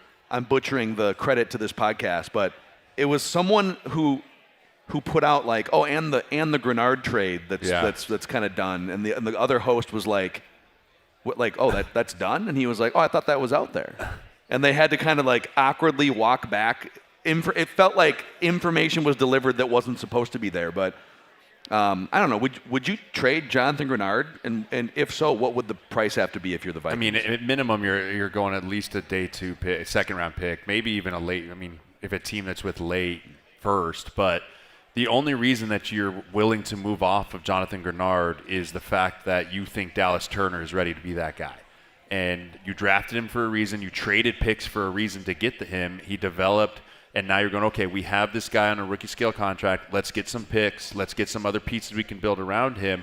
And so if you move on from Grenard, it is because you have full faith, and Brian Flores has signed off on Dallas Turner can be an every down defensive end for us and be a contributor and a double-digit sack guy the same way and the same production we got from Grenard. I feel like that's a lot to ask, but I also saw the flashes on the last 6 games of Dallas Turner last year. Yeah. He looks like he's ready to take that over. Yeah, he had a nice second half of the season, and he's still he was week 10, he turned it on and just kind of ran with it. Yeah, and he was I think he was 20 and a half when they drafted him. He was one of the youngest players to go in that entire draft, if I recall right. I'm a little torn on the idea of trading Grenard because on one hand, I think a savvy front office is a year early on getting value, especially when you have that first round pick that's ready to step in. I'd rather be a year early on Grenard. He goes, he rips it up for someone age 29, but at least you didn't wait too long again. Because the Vikings went through a stretch where with Dalvin and with Eric Kendricks and with Cousins and Danielle Hunter, they waited too long and they got nothing for those players. Yeah. So in terms of asset management, roster building, I want to be on the front side. On the other hand, it's a league now where 3 pass rushers is really important to have. Yes. Okay, what's happening here next? The Rams are on the clock with the 13th pick. They stick and pick, and they take quarterback Ty Simpson. What? Thor! Whoa! Thor! A little bit more context. Jay Glazer saying that Sean McVay actually told Matthew Stafford today of their decision and made it clear it's for whenever Stafford decides to move on. So that was the Glazer bomb that he within used. the next 2 to 3 years, ideally. Within the next 2 years, when you inevitably need to move on, we're drafting your replacement. And that's from a real account. You aren't getting NBA centled here, are you? Yes, we're good here. I Wow. double Holy triple check. moly! Wow. Okay, Thor. Welcome back, Thor and Judd from your little break. Very nice restrooms here. Ty Simpson to the Rams. Thor, your thoughts? That's pretty stunning to me. I don't think Ty Simpson was a 1-year starter in the FBS. I liked what I saw from him after the Florida State opener. He was a little uneven in that one, but he had some really good moments like the next 6-7 weeks, and then it totally devolved down the stretch. And his biggest fans will tell you, well, he was nicked up then, and then something that he had treated for the one thing, and then he caused a stomach issue, and it was all this different stuff. And then they'd say, oh, that he didn't have a run game either, and so it had to run through him, all this different stuff. I'm just a little concerned when you have a pocket passer that only has 1 year experience, and the second half of that 1 year, he wasn't good. That's my concern here. And if I was the Rams, of course, it's one of the smartest organizations that we have. And Simpson, it's a coach's kid. I understand what McVay is seeing there and stuff like that. But you're 1 year away from one of the – it's a year away, granted. But from a year out, the 2027 draft looks like one of the great modern quarterback classes that we're going to have. For the Rams, a team that are nearing the end of their window with Matthew Stafford, why would you not use this opportunity for immediate help when next year you're going to have all these quarterbacks in this class? This is a head-scratcher for me. I have a hot take off this. I'm piecing together a bunch of information from the last month and a half. The Rams saved the Vikings from doing this at 18 tonight. I want to piece together a couple things. You might think this is crazy. Stop it. I'm going to put together a couple pieces for you, okay? Piece number one, and you're going to laugh at this and dismiss this, and that's fine. Colin Cowherd came out today. Colin Cowherd has a 3-hour show on draft day where he can talk about anything he wants any team he wants. It's a long time to talk, but you get about 12 segments. Try 4. Talk about whatever you want. Stuff you should know And about. he took the opportunity to go on his show today and say of all the things he could talk about, NBA playoffs, NFL draft, everything, right? And he said, I'll tell you what's going to happen tonight. Ty Simpson is going to go to the Minnesota Vikings at 18. And everyone's like, well, it's just Colin Cowherd being a hot take artist. Well, he regularly talks to multiple GMs. He lived in LA for a long time. He's very plugged in with the Rams front office. Did he make a trip to Arizona recently with them? I don't think he made a trip to Arizona. Sedona's It's a beautiful this time place. of year. It's a beautiful place. Those resorts are very nice, I hear. But he was talking to people in the league who probably gave him some information that there's a couple dudes that love Ty Simpson that you wouldn't think about. Also, the Purple Daily Anonymous tip line has there's some that come in that are just, whatever, like people send emails. There's a couple burner accounts that do email us that have a very high batting average on correct information. One of them sent an email to Purple Daily on March 6th or March 9th and said, the Ty Simpson interest in the Vikings building is a real thing. Not sure if it's going to manifest into anything. But when and the fact that Sean McVay loved Ty Simpson, you piece these things together, and I think there's a non-zero chance the Vikings were going to do this at 18 tonight. Phil, are you saying that Colin Cowherd he's better friends with Sean McVay than Kevin O'Connell is? Mm-hmm. Because following your own line of thinking, that would require that Kevin O'Connell was not aware that his best friend liked Ty Simpson. So then Kevin O'Connell thought he was going to get him, and then he leaked that to Colin Cowherd. I don't know about that. I don't think McVay. They have the 3 quarterbacks under contract, too. I don't think McVay is telling Kevin O'Connell everything leading up to draft season. But I do think the Vikings had a positive eval on Ty Simpson. That's what I'll say. No one's happier right now than Dan Orlovsky. Like you're right. There is nobody happy. Vindication is spelled D-A-N tonight. He is very I bet his victory lap. His victory lap is going to be biblical agreed tomorrow. With me. 100%. 100%. What's interesting is because, like I said, the Rams are making that pick at 13. We didn't even get to the 12th pick, which was the Dolphins, and the Dolphins now officially just made their pick, which is offensive tackle Caden Proctor. Yeah. Okay. So the Rams leaking that they're taking Ty Simpson while the Dolphins were still on the clock. So the Proctor pick is now just came off the board. He's going to Miami. And the Rams now are officially on the clock, and they will inevitably, I guess, here take Ty Simpson. Jeremiah, I'm curious your take on Caden Proctor. What, you don't like him? I love him. Okay. I love the guy. I think he's an amazing player. I worry about his weight. That's all it is. I worry about he's 353 pounds after training as hard as he can for 8 weeks leading up to the combine. I worry about a guy like that being able to not leak into the 365s, the 370s in an era of NFL football where that doesn't exist anymore. But as far as from the overall player, you can't ask for a more polished type of guy in the run game and in pass protection. 100%. I was curious with regards to the same thing. Did you see the Nick Saban quote recently about Proctor last couple of days about something like he he's a great guy and all this, you won't have problems with him, but he mentioned that like when he would show back up every time, like when he went home, then he came back, the weight always would spike. Yep. And then they'd have to work on him with it like right when they got back. I would be a little bit concerned about that too and what that says about the work ethic. I don't know anything more about it than that, but it is kind of telling for a guy like Saban to say that. That being said, you don't have many human beings walking this earth that are that big to move like that. And boy, does he have long arms too. When he starts coming forward, it's like that in Inception when the big truck's going through the streets and cars are just flying. That's Proctor in space, like going out there attacking forward. I really like the prospect. It did my ears raised a little bit seeing that Nick Saban quote, but I do really like the prospect. So real quick, Thor, while we have you here on the back end of this pick, we're 14's on the clock. The Ravens 14-15. So we're 5. Well, the Vikings are going to be picking in 5 picks. Yeah. Thieneman's on the board still. Yeah. Keldrick Falk, who you've been talking about as a really interesting fit.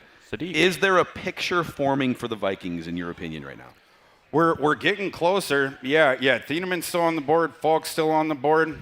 The receivers still as well, including Mekhi Lemon. So that, it's kind of interesting when you had Tyson go off there at 8, but we've had a pause with that. And then you've seen the offensive linemen start to go. The predicted run on offensive linemen, it took until number 9, but looks like the NFL has gotten going with that. So I'm curious about Freeling. I'm curious about Vega Ione. I would expect them to, hear their names pretty quickly. And then the other thing is the story of Ruben Bain here. And I would be, for the Vikings, except Ruben Bain, I think his best fit is as a 4-3 defensive end. Yeah. He's not, it's like the NFL is concerned about the arm length, but Brian Flores doesn't draft dudes with those short of arms. Like, it doesn't happen at that position. So this is a situation, I think, to monitor for other fan bases. Even though I love Ruben Bain's game, I just don't think he's a system fit. But yeah, obviously a couple guys still there, and McNeil Warren as well, right? When you're monitoring the safety thing, of course Sadiq as well. So you have the receivers still on the board. You still have Thieneman and McNeil Warren, still have Falk, and of course no traditional interior defensive lineman has been taken either. I consider Keldrick Falk for the Vikings, even though he's listed up there as an edge. Keldrick Falk, his best, in the NFL, it's either 3-4 defensive end. I think that's his best one, or 4-3 defensive end. So for the Vikings, he would be an interior defensive lineman. So of this list, Thor, who would you like to most see fall to 18?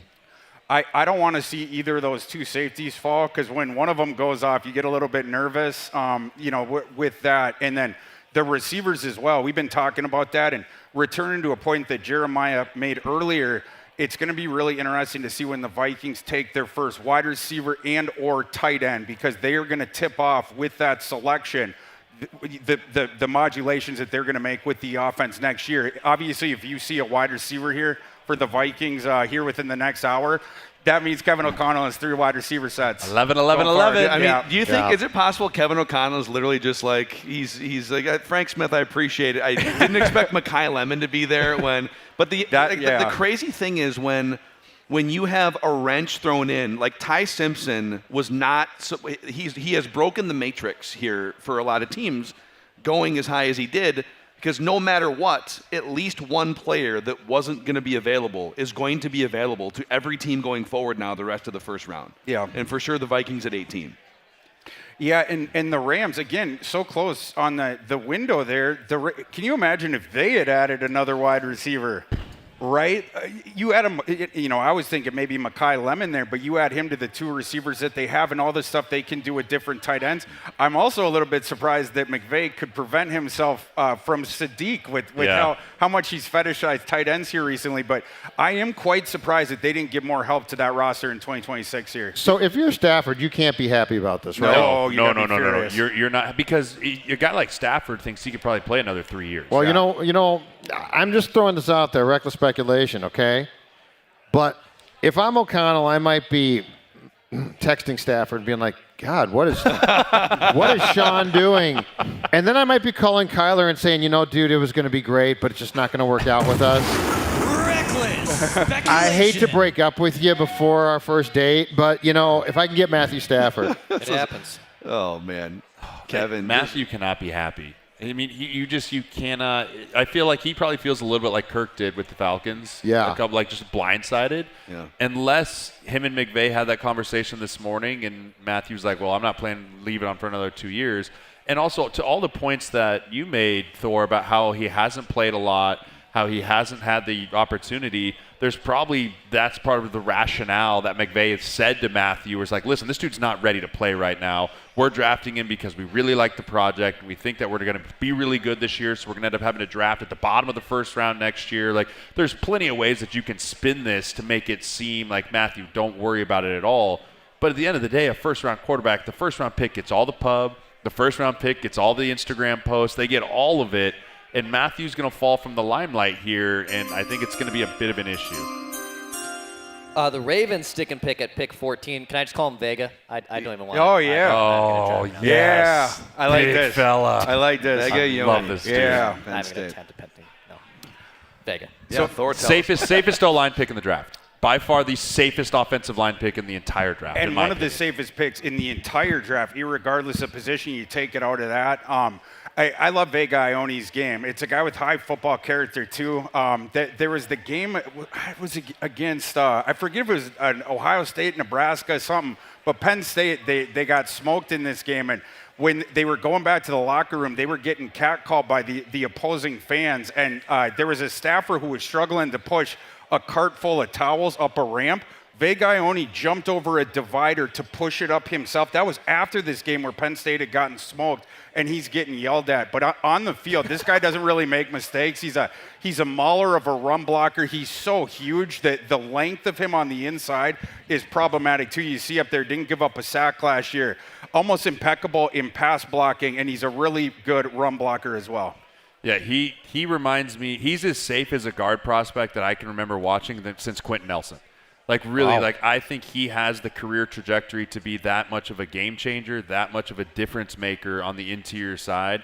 I was secretly hoping he would go to the Giants to help my guy John Michael there on the right side of the ball. But I think that he is going to be a tremendous all-pro player down the road because of just the physical tools. But like you said, too, I've watched some of the stuff that he's put out, extremely intelligent as well. And so when you talk about an AAA across the board, you can't find a better blue chip prospect. Hey, Jay, how happy are you right now? Because we got O-linemen flying off the board. All it takes is one. Like, talk about the satisfaction that you get from your position, nameless, faceless, being recognized tonight. Yeah, it's fantastic because the league is, like we talked about with the pendulum shift. Well, you can't have the pendulum shift back to the mauler and running the football if you don't have a solidified front five. Yep. And you're seeing that more and more. You're seeing the emphasis go to as John Harbaugh would say, the tip of the spear, right? Tip of the spear is your offensive line. Those are your frontline warriors there. And it comes in runs, right? You start getting a couple of linemen go off the board. I wouldn't be shocked if we see Monroe Freeling go here pretty soon. I wouldn't be shocked if you start seeing Caleb Lomu maybe start to come off the board here pretty soon. Ian Achor is going to start. You're going to start to see because it's the teams talk themselves into, well, that team needs a tackle, that team needs a tackle, and it just starts the snowball effect, which for the Vikings, you don't need a tackle, thank goodness, right now. So you're going to be able to probably have your pick of the litter here with some of the skill positions coming down here in just 3 picks. I mean, the board is playing out pretty well for the Vikings here, isn't it, Thor? Yeah, it is.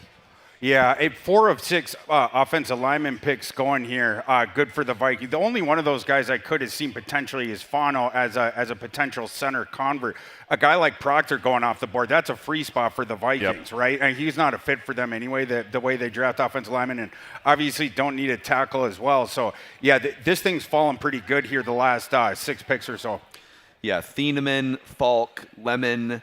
I wonder if we're getting to a point like Lemon seems like a guy that if you are wide receiver needy back half of the draft and you didn't think you'd have access to him because you thought maybe the Rams were in play, if the Vikings become kind of a trade pivot point there at 18-2. So we will see. The Vikings are going to be on the clock probably within the next 25 to 30 minutes, 30 to 40 minutes, somewhere in there, as we are here at Mystic Lakes Hop House live on the Purple Daily YouTube channel. As well, presented by Standard Heating and Air Conditioning on the Roku stage. Big thanks to Victory Tire and Auto, Grandpa's Barbecue, and Standard Heating and Air Conditioning, Dex. Why don't you tell the audience how they can benefit from Standard? That's right. For our in-house audience and for everyone watching on YouTube, over 8,000 of you, thank you so much.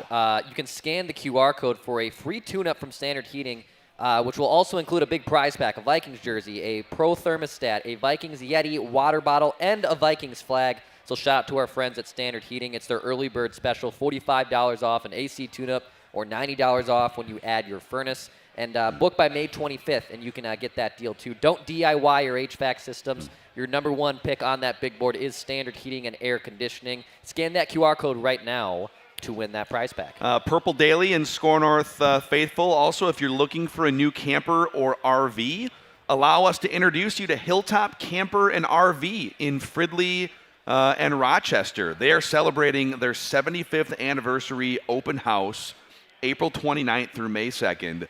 And if you need service, they have a huge parts store, nearly 50 service bays to get you back out camping fast. Hilltop Camper and RV, recently named a top 50 dealer in North America for dedication to customers and the community. Open house April 29th through May 2nd. Hilltop Camper and RV in Fridley and Rochester. Free food, drinks, prizes, spring savings, exclusive to Purple Daily fans. Get $500 in in-store credit with purchase of a camper during their open house. Now is the time to get that camper or RV for the summer that you've always wanted. And when you support Hilltop Camper and RV, you're also supporting us here on Purple Daily and Score North. Here we go. Let's party, Dex. The Bucks are taking edge Reuben Bain Jr. with their 15th overall pick. Yeah, I was about to say before you announced that if the Bucks did not take Reuben Bain, we were going to have to do an investigation here because the Bucks, they have desperately needed edge rusher help for years now. Reuben Bain falling right into their lap, and a guy that they have seen in their home state for the last 3 years, from the day he stepped foot on campus, dominated the University of Miami. This is one of the most dominant collegiate edge rushers that I have ever seen. I am not concerned about the arm length. I saw this guy lick all kinds of future NFL offensive tackles throughout his career. The only time where he wasn't dominant at Miami, he played through a lingering injury as a true sophomore. He was healthy last season, and he just caved in one side of the line of scrimmage dang near every single play. The Buccaneers defense, we touched on this on Football Takes. 2 quick shout-outs. Football Takes, brand new podcast that we launched a few months ago. Football Takes YouTube channel, Apple, Spotify. The Buccaneers defense gave up 90 more points last year than 2 years. It's been sliding in the wrong direction. So to get Bain in their laps is super interesting. And also, if you're not subscribed to the O-Line Committee YouTube channel, Apple and Spotify, if you want more of Jeremiah Searles. Who doesn't? And if you want, we almost got Alex Boone to show up tonight. But probably for the best. Live events are scary with him. Yeah. It would have been like if you open the lion cage at the zoo to the public, though. They're scary with him or for him? Or both? Both. Yeah. Okay, so he gets scared and he's sort of he gets scared. And then like when dogs are like, oh, don't pet him, he gets nervous? Yeah. Like, that's Alex. Okay. He might bite. He might love you, might bite you. You never really know. Hey, Tim and Pat, can you guys, for the audience, can you put up the Thor big board, the best available, just so we can take a look here? Yeah, and we're getting close. We're getting very close. Yeah. What, Jeremiah? Yes. Take your pick. Oh. Who do you want to sit there at 18 for the Vikings right now? Pick a player. Honestly, any player. I really like McNeil Warren. I know coming from an O-lineman, talking about a cornerback, but if there's something about this defense that concerns me, I think Brian Flores is a genius when it comes to moving and blitz concepts and giving different looks. You need a corner that you can just say, hey, erase that receiver, right? Go be that guy. I think Emmanuel McNeil Warren has those traits. I think there is a little bit some holes in his game, but I think if you're looking for a lockdown corner for the future and to build off of that outside position, I would not hate taking him at 18. So if that's the case, if that's who you like for the Vikings to take, if you're in the shoes of the GM, who do you think they will take? Probably Mekhi Lemon if he's still there. Okay. I think I don't think he can help himself. Like, I really don't. That's going to tell so much, though. If they do this, if you're right about that, that is going to speak volumes about what the offense will look like. About the fact that it's not going to change. Yeah, and now you're talking Jefferson, Addison, Lemon, 3 first-round wide receivers. Hawkinson. And Kyler just letting it eat to those 3 guys and just playing YOLO ball. Someone's down there. We should so let's interesting. go ahead, Thor. Well, I'm wondering, have we brought up the Jonathan Grenard reports from right before you the were draft? peeing? Yeah. We touched on it while you guys were peeing. I was listening. actually. I heard the whole thing. It was great. Good stuff. Good content. But we'd love your guys' thoughts on it too. Well, I'm just curious leading into this 18th pick, because if you know, and I don't, so I'm just saying hypothetically based on those reports, if the Vikings know that they have agreed in principle to a trade that, let's say, would be consummated prior to day 2 tomorrow. Yep. That is obviously going to be a part of the decision here. And we know that Brian Flores, he wants 3 edge rushers at all times, right? And a part of those reports, the people that were saying that, they were also saying, look for an edge rusher at 18. This is going to go in with that. I got a different dark horse if that's what it ends up being. Hold that thought. You want to go first? Yeah. The Jets at pick 16 take Oregon tight end Kenyan Sadiq. Okay, Thor. Kai Lemon, you are a Viking. Yeah, well, personally, I'm okay with this from the perspective of the Minnesota Vikings. There is upside, big-time upside with Kenyan Sadiq. There's more raw elements of his game, I think, than his biggest fans kind of let on. Kenyan Sadiq, he was only targeted 20-plus yards downfield, like 13 times over his collegiate career. He's been solid with the manufactured touches, but route running remains raw with him. And then he's a dog of a blocker, but he's got a smaller frame. You wonder if that's going to translate one-to-one to the NFL. So we don't know how high the Vikings had Sadiq, if he would have fallen a couple more, if they would have ended up taking him. But personally, I'm fine with this. But going back to the thing with the edge rusher in Grenard, if you know that you're going to trade him, we know the kind of traits that Brian Flores looks for in that power edge rusher in the Grenard role. There is a guy in this class that was a late riser that started being talked about as a latter half of the first round edge rusher just recently here, past 10 days or so, who was one of the closest guys in this class to Jonathan Grenard. You run the numbers in the play style. And that's Malachi Lawrence from UCF. Daniel Jeremiah brought him up to 20, the Cowboys, in his last mock draft. That's one that I'm interested in. Keldrick Falk, as I mentioned before, he's the 3-4 defensive end, but Malachi Lawrence will be the 3-4 outside rushing linebacker. And if you hear his name called, I think you're going to hear a Jonathan Grenard trade announced pretty quick after that. That's the only way that makes sense to me. If you take an edge rusher at 18, you better move Grenard. Yeah. And if there's a Grenard trade that's going to go down, it's probably going to go down, I would guess, in the afternoon tomorrow, because it's going to leading into day I would two. hope it'd be a first, second round pick. Yes. Like it needs to be. So that should probably go down, I would guess, late afternoon before the draft starts again. Yeah. Judd, what are, and by the way, the Lions are on the clock at 17, which means the Vikings are in the on-deck circle right now. Okay. Yay or nay on the idea of trading Grenard here now that it's, it's draft weekend? Just give us your thoughts real quick. Well, Judd. if he's trying to break the bank, then I'm going to trade him. If this is going to turn into another Danielle Hunter contractual game of we'll give you a year and then we'll do this, and I'm not going to pay him a ton. He's at a bad age. He's been hurt. He's really good, but is he elite? And that, top 10 to top 5, those guys break the bank. They make a lot of money. So he pays a position that I don't think I would reward him at, and he's been hurt too much. I just look at the games played. Yeah. I don't like the games played. Yeah, that is the thing. That's my problem. And there's not a lot of dudes who are like, there's not a lot of 900,000 snap high-end edge rushers in the league. It's a rotational position. There's not a lot of Aiden Hutchinsons and whatnot. But yeah, sorry, you don't get the $40 million bag if you're a 600 snap guy. Like it's not reasonable. Someone will give it to him though. And that's the thing is the Eagles. Someone will pay him that amount of money because they are so hard to find. But then will they give me a second round pick for him? That's my question. Right. And that's you're giving if you're giving him a second round pick and you're paying $40 million, that's a haul. Correct. That is a big haul, and that is something you're going to absolutely have to have a huge position of need for. And that's where I worry that the Vikings might not get the compensation they want because of that keep fact. him. I think if you don't sell just because you want to sell him. I agree. I want to clear the runway here so we can have just a long stretch with the Vikings in the on-deck circle here to get into reacting to their pick here. And just want to reset that the 2026 Purple Daily Draft Party is presented by Standard Heating and Air Conditioning, live on the Roku stage at Mystic Lakes Hop House. Shout-outs to Victory Tire and Auto, the mini flag sponsor, Grandpa's Barbecue.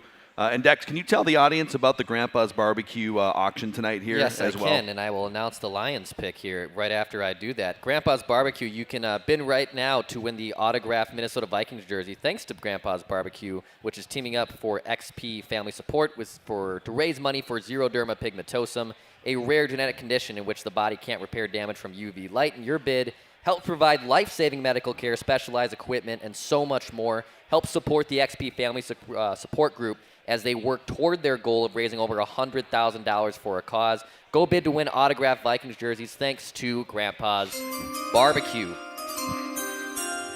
The Lions are taking Blake Miller with the 17th overall pick. Offensive lineman flying around. I was about to jump in with a prediction of Monroe Freeling. I'm a little surprised Monroe Freeling's dropping down here. Well, especially left tackle. Well, yeah, but Penei Sewell's the right? Like here, Blake Miller, he is only a right tackle. The Lions just told you Penei Sewell is now a left tackle. He converted the second that card was submitted. Blake Miller played right tackle his entire career at Clemson. The left tackle, actually, this is a tidbit for Saturday. The Vikings like the left tackle on the other side there at Clemson, Tristan Lee. It's a potential guy to look for later on Saturday. But Blake Miller is the kind of character that the Lions look for. This guy was talked about the same way, his personality, him in the building, the same way you'd hear stuff about Campbell last year, Will Campbell that the Patriots took. Everyone loves Blake Miller and the character, and he has improved a lot. It was a guy, he was always athletic, but he built the frame up. There was concerns before about his length, which were mitigated the second that he was measured. Very good right tackle, but it is an interesting decision bypassing the high ceiling pure left tackle in Freeling in order to take a smaller ceiling but definitely higher floor Blake Miller in order to move Penei to the left tackle. So with that, the Minnesota Vikings are on the clock. Oh yeah, get All right, Find us hold a on. flag. Hold on. shall we? Hold on. Hold on. Careful. Careful. Don't Easy. trip on Careful. Don't trip. Watch the Pull up coffee. the britches. The flowers. Watch the coffee. The coffee. Pull up the britches. The sports dad and his flag.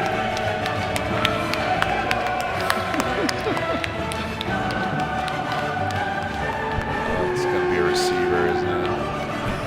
Thieneman or a receiver. All right. Talk to us. Talk to us, Gooses. We'll start with you, Jeremiah, then we'll go to Thor. Vikings are on the clock. I still hope it's a defensive pick. I mean, Thieneman is the safe pick. He looks like Harrison Smith. We need a white safety. Like we have to have it. But I still really like McNeil Warren here. I think he's a really solid corner. We have had just kind of a rotating door. Isaiah Rodgers, we got more out of him than we really thought we were going to get.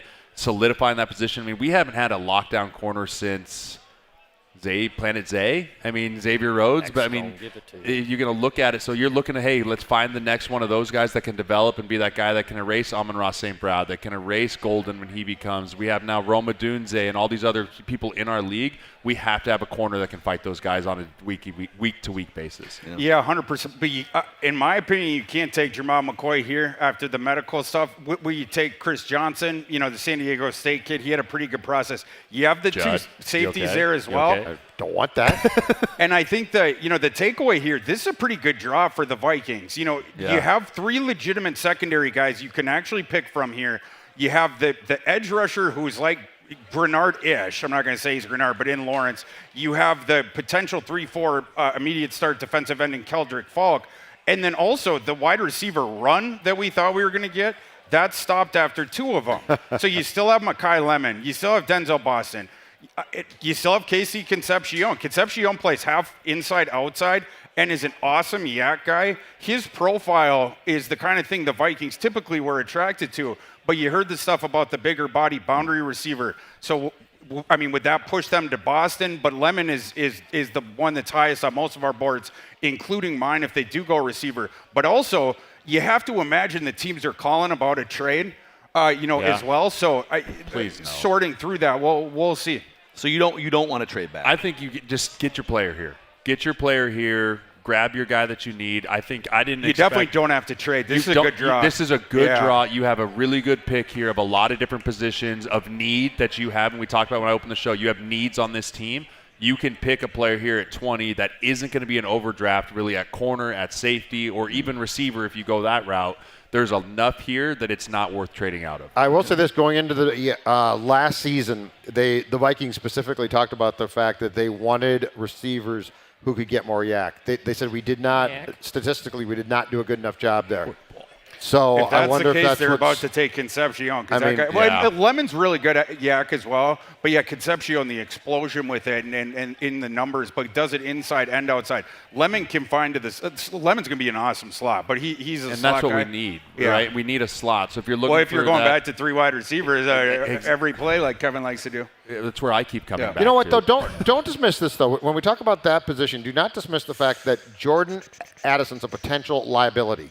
He's a great player. Is that confirmed? I see one. I'm waiting for one more.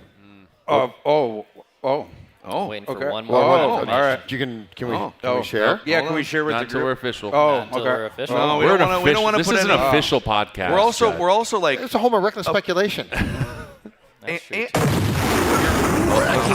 wanted the draft I thought that bell. was the draft I bell, wanted the too. draft Zach thing. By the way, as you wait on this moment of suspense, if you haven't already and you're watching on YouTube, take this opportunity to click that subscribe button, maybe the like button. Welcome to Purple Daily, daily Vikings entertainment. Now I got to go on my phone and look at what's going on. Alec Lewis broke this. He had this before everyone else. No? Alec Lewis of the Athletic. Oh, it's in. Whoa.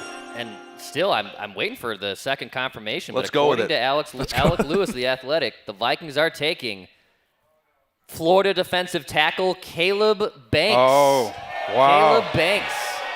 All right, Thor. Yeah, let's hear it. Tell us. Okay, I mean, on physical ability alone, Caleb Banks, let's get this out of the way. On physical ability alone, he is absolutely worth this slot, number one. Number two, this guy, when Brian Flores thinks of interior defensive line, this guy was born to play for Brian Flores. He's 6'6" plus. His wingspan is over 7 feet. He has the ridiculous first step. The movement really good for a guy that's that big. He gets into the backfield and he causes problems when he's on the field. And that's sort of the problem here with the evaluation.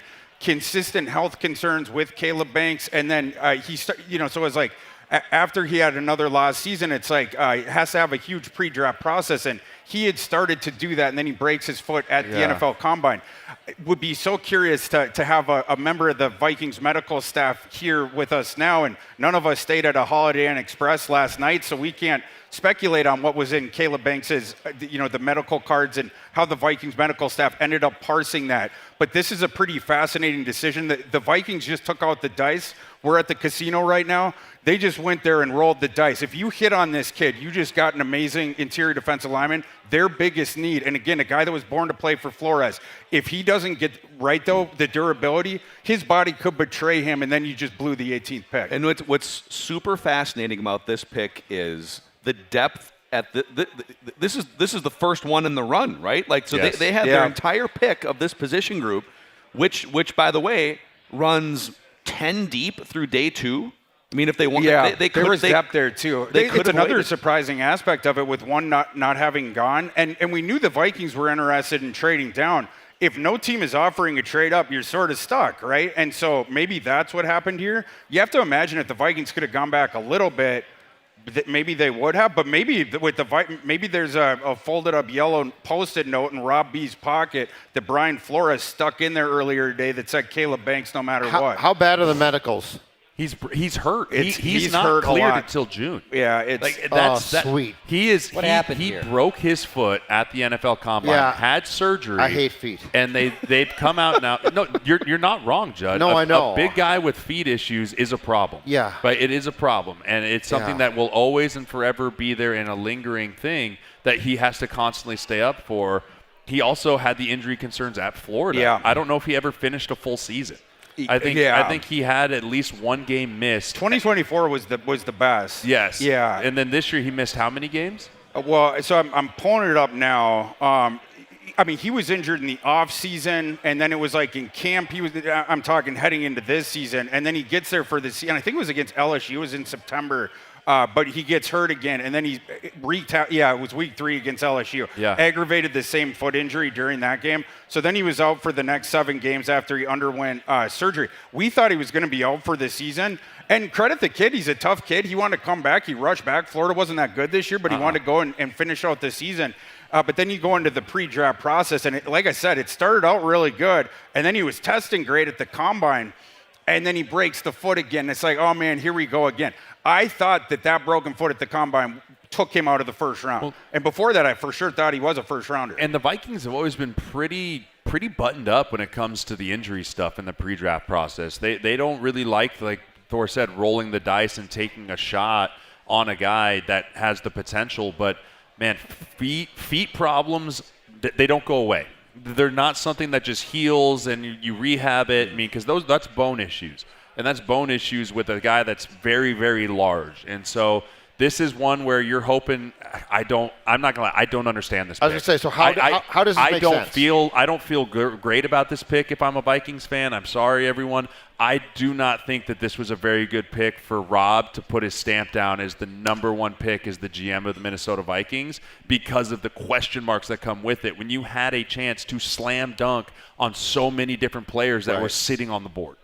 Yeah, I would have traded down if I could have. But again, we just don't know, if that was available to them. But Jeremiah mentioned the recovery timeline for Caleb Banks.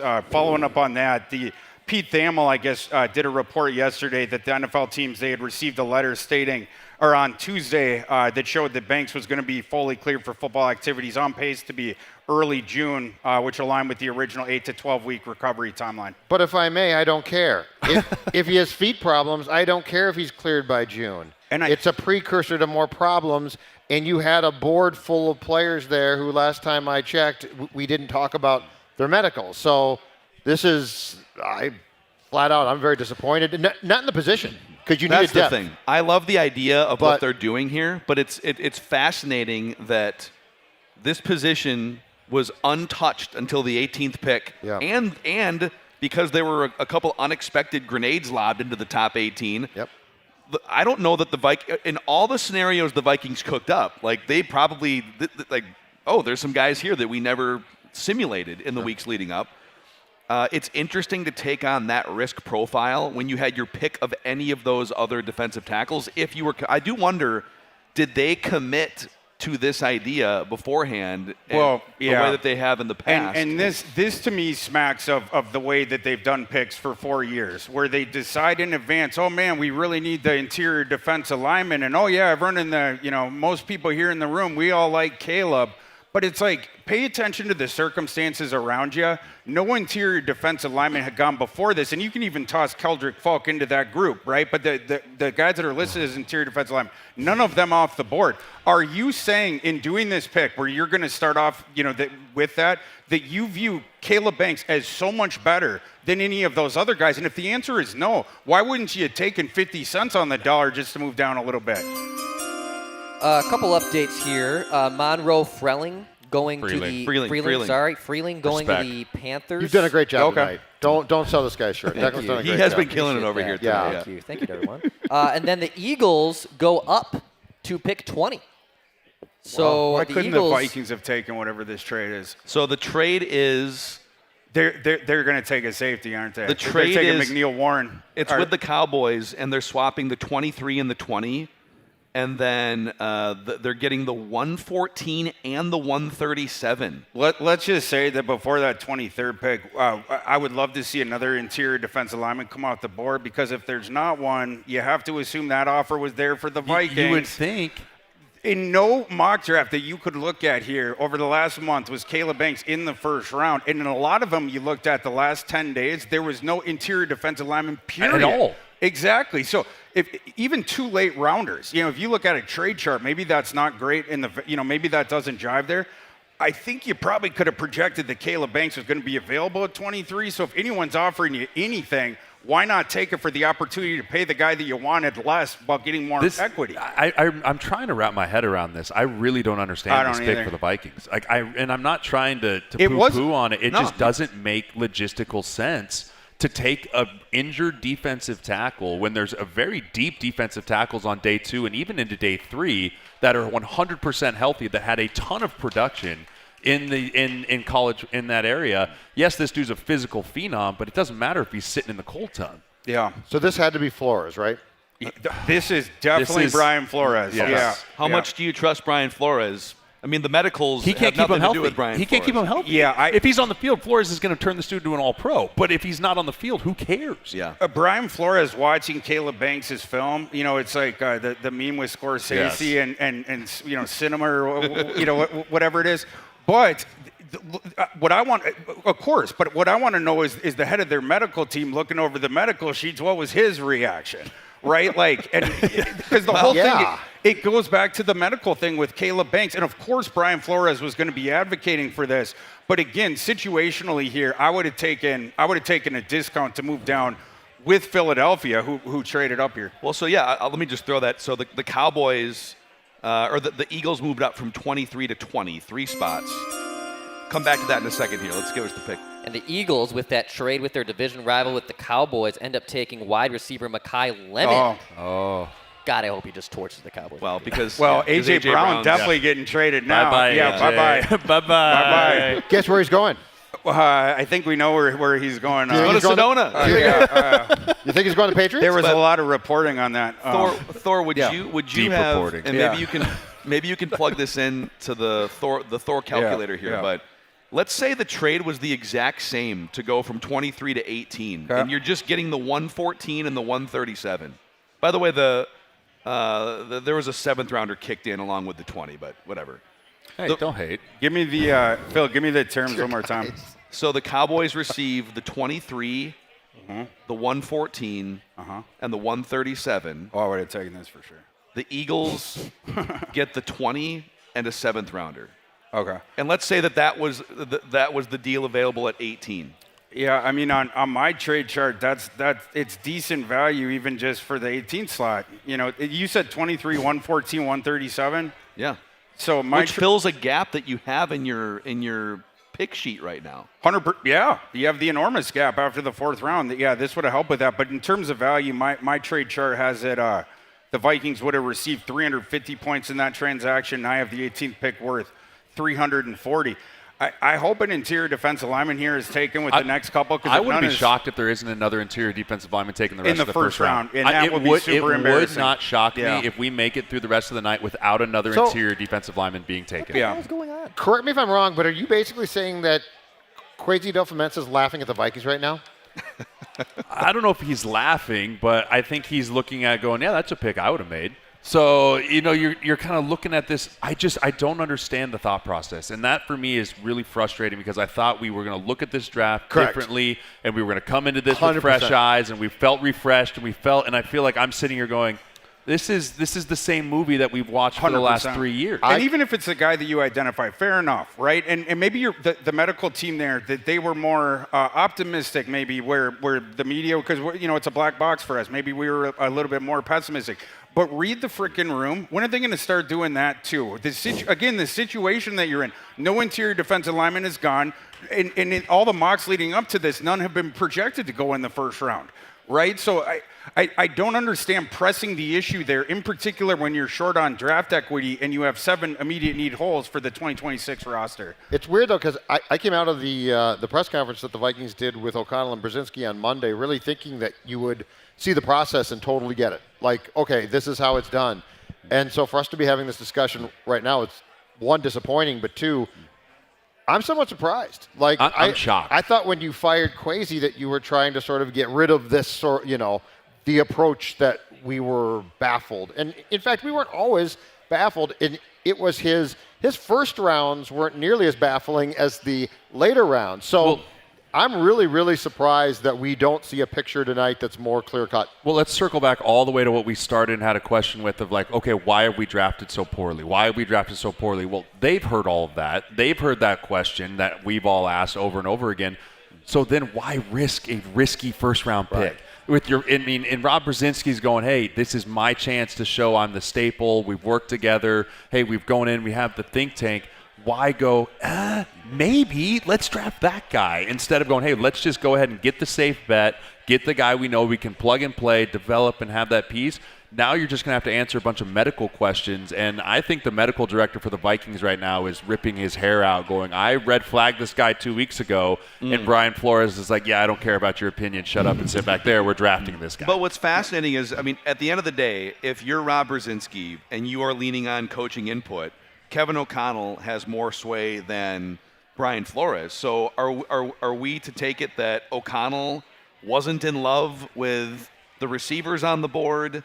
I mean, Sadiq was off the board if he was even thinking about a pass-catching tight end. So maybe they committed, barring some crazy circumstance, they might have committed to defense before the draft, and then it feels like they committed to a position. That's what they do every single year. They decide in advance what they're going to do, and they don't take advantage of the opportunities that are there. And again, read the room with this. If no interior defensive lineman is taken for the rest of the round, I want some serious questions asked when Rob B. and Kevin O'Connell go to the dais. They need to answer some questions here, you know. And did they?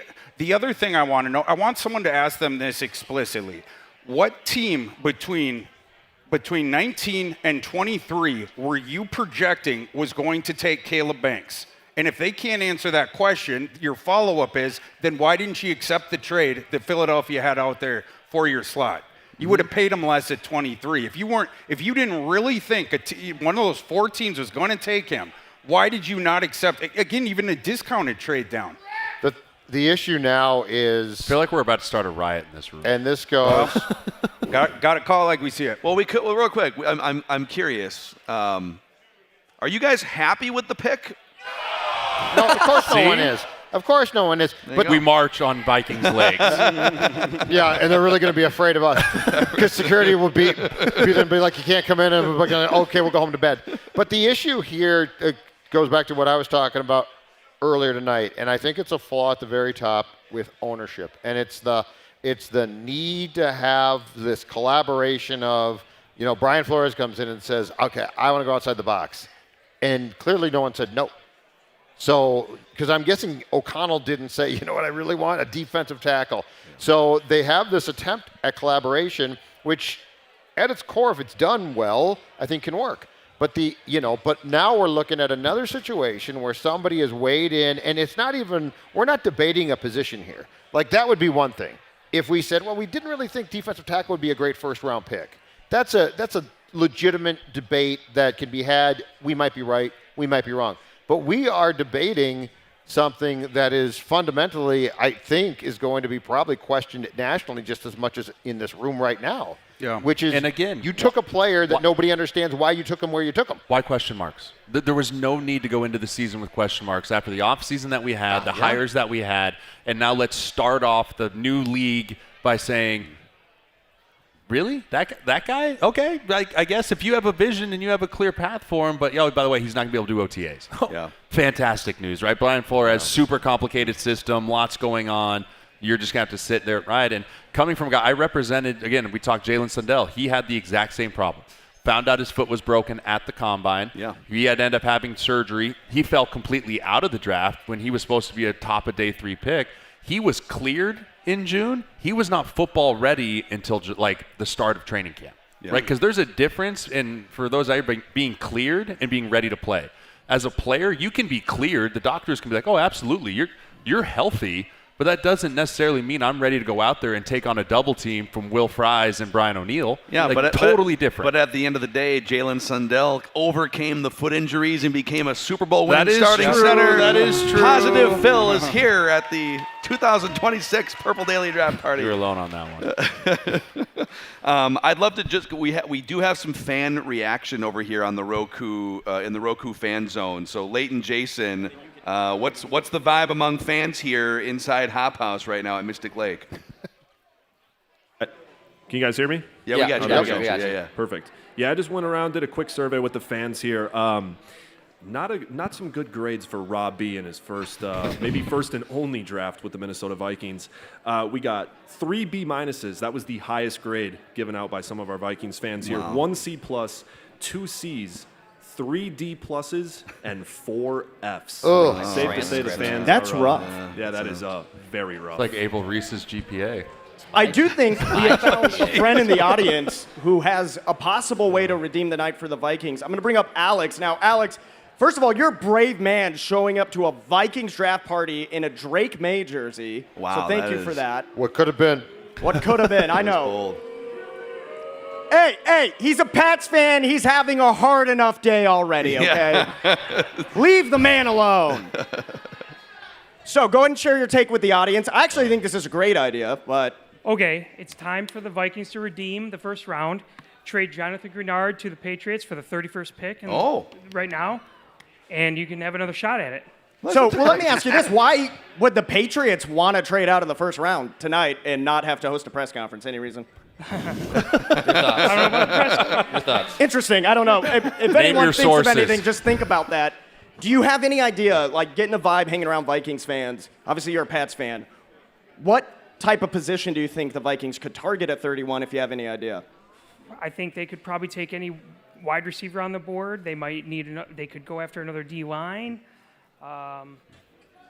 Okay, so by the way, few options. I mean, hey, if EMW's there at 31, it could get interesting. Thank you, Alex, for coming up. Appreciate you, man. Thank you guys, Leighton and Jason. Round of applause for Alex as well. Roku fan zone. I love how we turned a hypothetical trade into some ideas. Okay, Dex. The Steelers select offensive tackle. Max, is it Iheanacho? Iheanacho. With the 21st overall pick. Yeah. Yeah, the offensive line run. Is that 6? Yeah, I think that's 6 it linemen. was 4 or 6 before. Was there another one that was Monroe got taken. Oh, then Monroe. Monroe went to the sixth one. Panthers. Yeah. Another offensive lineman. So really tapping that there, and that was something that was projected with those offensive linemen getting pulled up the board. But again, in that environment, I don't mean to keep going back to it. I don't know why you had to hop in the stream there and do the first interior defensive lineman. But the run on offensive lineman continues here. And for Max, I think Max is maybe the most potential, body-wise. Yeah. But he also has some off-field question marks that make me question because some of the stuff that happened there at Arizona State. But when you look at just the overall prototypical, if you could build a left tackle, that's who you want. And so you're going to put him opposite of Troy Fontenot. Troy Fontenot's going to bump over there. You're going to put Max on the other side. You're going to pair him with Zach Frazier.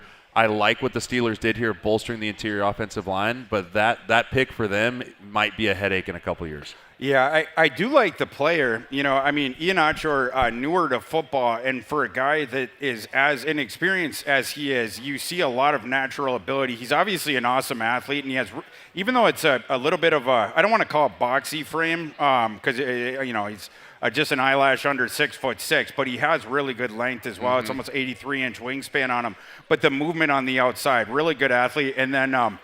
I love the way that he plays. It's a guy that wants to bury people. He plays with a real attitude, and sometimes that needs to be tapered back a little bit as well. But a guy with a lot of ability in Iheanacho, AJ's boy. Are we, Jay? Are we outside? So when we started the show, you talked about an 18-player first round. Yeah. Are we outside of quality first round picks right now? I think there's still probably about 4 of them left based off of some of the shocks we've had with Banks, with Simpson, right? I think you throw a couple of those guys that no one really thought should be first rounders. I think you're still looking at we've only seen one corner come off the board. Thieneman's there, and I can't remember a first round in the last couple of years where it's only been one corner. Right, usually you see at least 3 to 4 corners coming off the board in the top 15 picks. I sort of told you guys that. Yeah. in fairness, I sort of did tell you guys what the problems are there. You did. But the safety surprised me. Yeah. So you have both those guys out there. That is very interesting. I don't know if I saw any mock where there was only one safety in the top 20.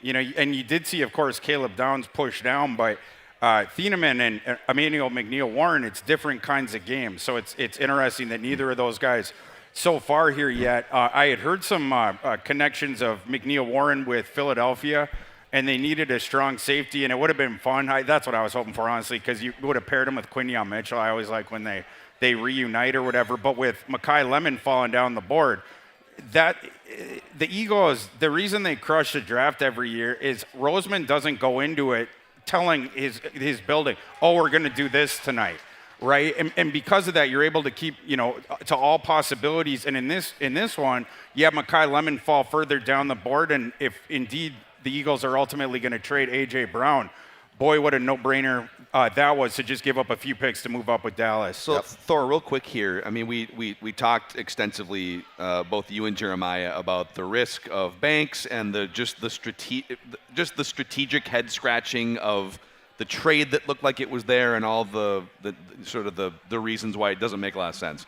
Another layer to this is Dylan Thieneman was the most mocked player to the Vikings, and seemed to be an interesting fit. McNeil-Warren is someone Jay talked about, but can you juxtapose Dylan Thieneman specifically choosing to not draft him and in favor of Caleb Banks? Are they going to regret not just sticking and picking chalk with Dylan Thieneman, in your opinion? Well, if that was the other door that was open. In my opinion, if an interior defensive lineman isn't taken with this pick, and I just seen it, so it wasn't, by definition, the Vikings already made a mistake there because they could have gotten the same player at 23, and then we'll see how his career plays out.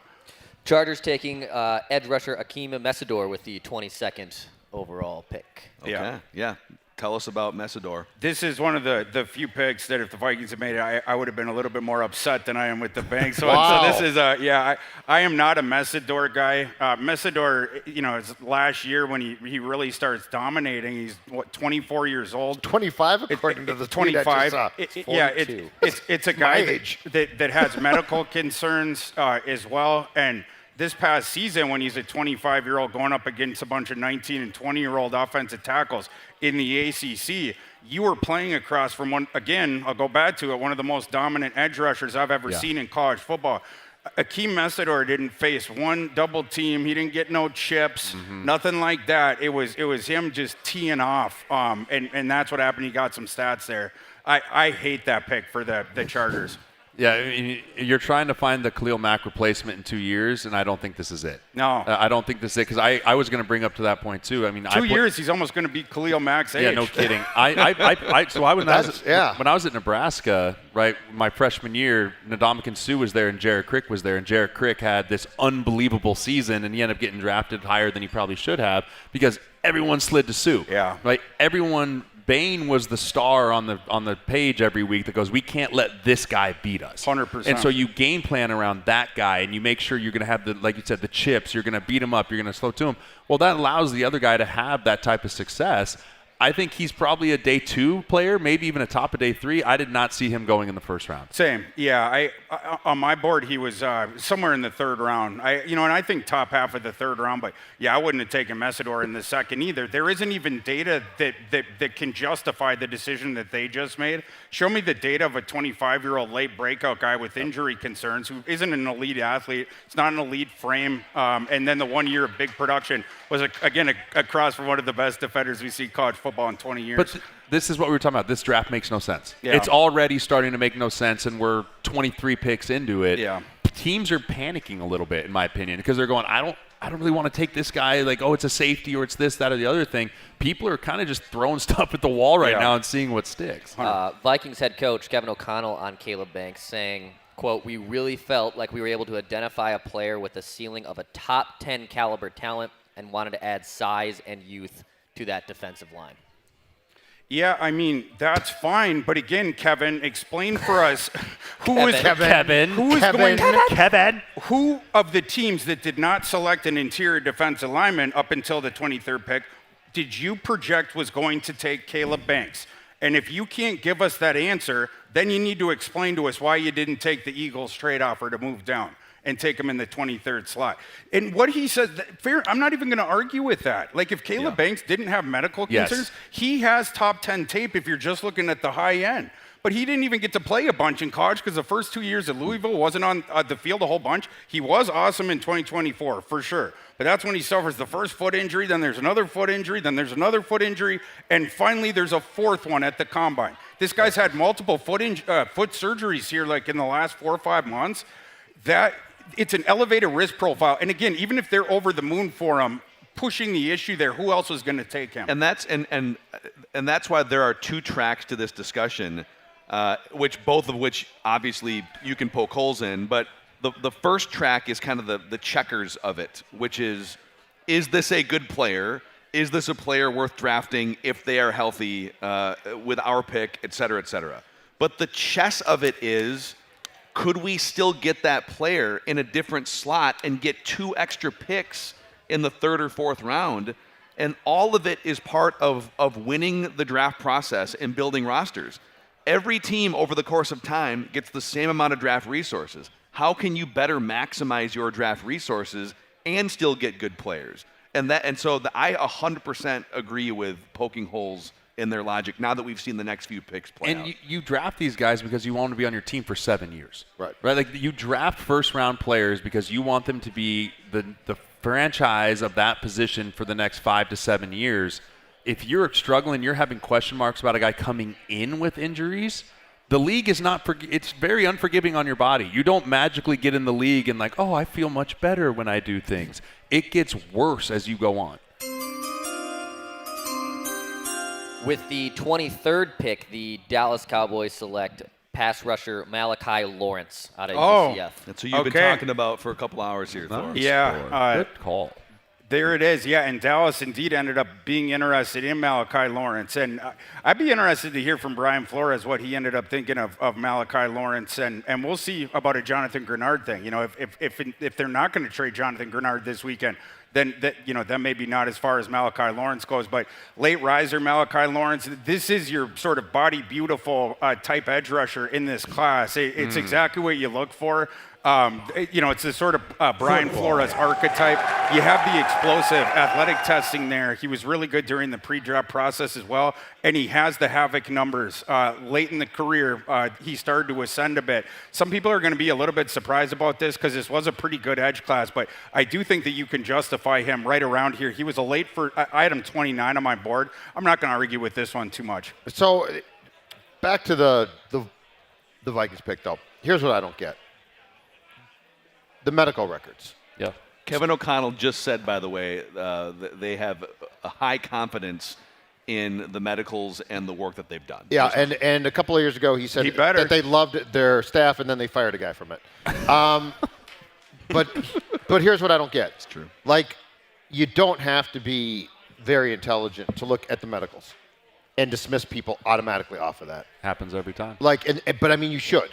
And if God bless some team, if they take a projected first-round pick, but he had medical issues in the third round, and that guy pans out and he ends up in Canton, hats off to him. But you don't tempt fate. KOC also saying about Banks that, quote, at the position, his size, his movement skills, his violence, the type of the game. That's the type of game that we think he can play, snap in and snap out, is something we're really excited about. Yeah, and that's great, but he's going to play in a walking boot. Unless the Vikings have designed a walking boot. Use it a weapon. Well, maybe they can. Yeah. Who is it with the Seahawks, and then they gave him two size smaller? Was it Smith and Jigba? Yeah, Smith and Jigba. They were like, you were just wearing too big of shoes. Yeah. Maybe that's his problem. He's just wearing too big of cleats. I think they're oh, go ahead. With the 24th pick, the Browns are taking wide receiver Casey Concepcion. Oh, nice. Man, the Browns are actually okay. Don't say it. Yeah, the Browns will always Browns. They will always Browns. Listen, Sonny Weaver Jr. I don't know who's going to throw him the ball next year. Concepcion. Maybe a year from now, it's going to be Arch Manning there in Cleveland. But yeah, Oh, sorry. Go ahead. No. I said Arch Manning's not going there. Oh, yeah. Well, do you think the Manning family would allow one of their offspring anywhere near Cleveland? If the Browns can convince Nick Saban to be the head coach there. You know what? Yeah. Hot take. Nick Saban, completely overrated National Football League coach. He's not good. Thank you. Oh, well, yeah, National Football League for sure. Yeah, so he's not good. But I mean, yes. With the Dolphins, ugh. All right. Yeah, returning to the Banks thing, again, if there wasn't medical things, I would like the pick. I absolutely would. But I want to be very clear about this. This selection is already bad process, and this is outside of if Caleb Banks makes 6-7 Pro Bowls, or it's outside of if his career ends in a year and a half because he's gets medically ruled out. It is bad process to take a player at 18 that you could have gotten at 23, right? And you could have had two more draft. You could have had a fourth-round pick and whatever else they got. And we don't know what other offers were there, but we also know last year when they took Donovan Jackson, the Vikings, they would have had the 13th pick in this draft had they taken the trade down in that one, right? But it's a team that likes to sit there with their biggest need. They talked a lot about BPA, here the last couple months, but they did what they always do, which is they decide what their biggest need is in advance, and then they're going to stick and pick, even if that means reaching way up a round on a guy or a half of a round on a guy. And if an interior defensive lineman or two had been taken in between, then you could be like, oh man, actually, it was three-dimensional chess. Yeah. They knew that run was coming, and oh boy, tricky Rob B, he got right in front of it, right? Yeah. That didn't happen. It wasn't projected to happen. Who would have thought it would have happened? So again, if you had an offer to move down to 23, I want them to explain to us which team was going to take Caleb Banks at 19, 20, 21 or 22. I want the identity of the team, or I want them to explain why they didn't take that offer. Yeah, no, these are fair process criticisms. I think the good news is... Take Banks there. I'm not arguing against Banks, and Banks could be awesome. I'm arguing that it is bad process irregardless, because you just burned 2 draft picks that you could have had. And what you're doing is you're paying the guy 18 slot money as opposed to 23rd. Which is a right? big difference. Yeah, exactly. Which, when you're talking multi-millions of dollars, because once you start hitting 18 down to 20, it plummets. Yeah. Like the guaranteed money starts plummeting once you get into the 20s. We read the Schefter thing about what teams sent about Caleb Banks. Did we say this yet? No, I don't think so. Okay, so this was about a half hour ago. The letter. About the letter. Yeah, Yes, yeah. We did that by early June. You must have been peeing. Yep. Which, by the way, I just had to give designated that one back bathroom to break. someone. Designated bathroom break if anyone needs it right now. So thank you guys for hanging out with us. Now 2.5 hours into the extravaganza here, the 2026 Purple Daily Draft Party presented by Standard Heating and Air Conditioning on the Roku stage at Mystic Lake. Shout out to Victory Tire and Auto and Grandpa's Barbecue, who's auctioning off memorabilia for charity tonight. We are giving some things away also with the QR codes that are flashing up on the screen in-house and on YouTube. For instance, you can win a Roku Pro Series 75-inch TV and a 75-inch wall mount valued around $1,800. And then Standard Heating and Air Conditioning also putting together a package that includes a free HVAC tune-up, a Honeywell 16 Pro Smart Thermostat, Vikings jersey, and a Yeti water bottle as well. Scan the QR code or enter at scorenorth.com/win. And Dex, a little more information on that Grandpa's Barbecue auction here before we dive back into the last few picks of the very speedy 2026 NFL draft. I love that this is going to be done before 10:30. That's awesome. You can still bid to win some Minnesota Vikings jerseys thanks to Grandpa's Barbecue. They're looking to raise money for xeroderma pigmentosum, which is a rare genetic condition in which the body cannot repair damage from UV light. And your bid helps provide life-saving medical care, specialized protective equipment, clinical research, and so much more. So help support the XP Family Support Group as they work toward their goal of raising over $100,000 for a cause that matters. To learn more about their cause and continue to help them and support, be sure to include Purple Daily in the comment section. Scan that QR code for people in-house and watching on the YouTube channel, and you can bid to win Minnesota Vikings jerseys thanks to Grandpa's Barbecue. So for the panel, we started the night with the expectation that this was going to be an odd draft because we knew the top pick, but after that, it was very unclear. Has this been what you expected or even more of a wild ride than you expected? Boy, I mean, Ty Simpson going that high is I know. Ty Simpson going that high, Cardell Tate going as early as he did. That for me kind of started this whole roller coaster was when Tate went at 3? Right? 4. But then also, I mean, so I don't know. I've been kind of catching up with it. So Jeremiah Love's contract, just so we're all aware here, he was guaranteed $50 million. At the 3rd overall pick, he just signed a fully guaranteed $50 million contract for a running back. That is why I'm sitting there rolling my eyes at number 3 with just looking at the cap situation. So then you go down the list from there. It kind of is falling about to what I expected, which is no one knows what to expect. No one knows what to expect going into day 1. It's going to make day 2 even crazier because you're going to see a lot of moving pieces, in my opinion, trying to move from 2nd to 3rd or maybe even 3rd down to 4th. Because there's going to be a lot of players sitting there going, well, what happened? Why did Dylan Thieneman fall? What does someone else know that I don't know? What happened here? And you'll start to see teams start to maybe overthink it a little bit. So it's about what I expected, which is who knows what teams are thinking right now. Mm-hmm.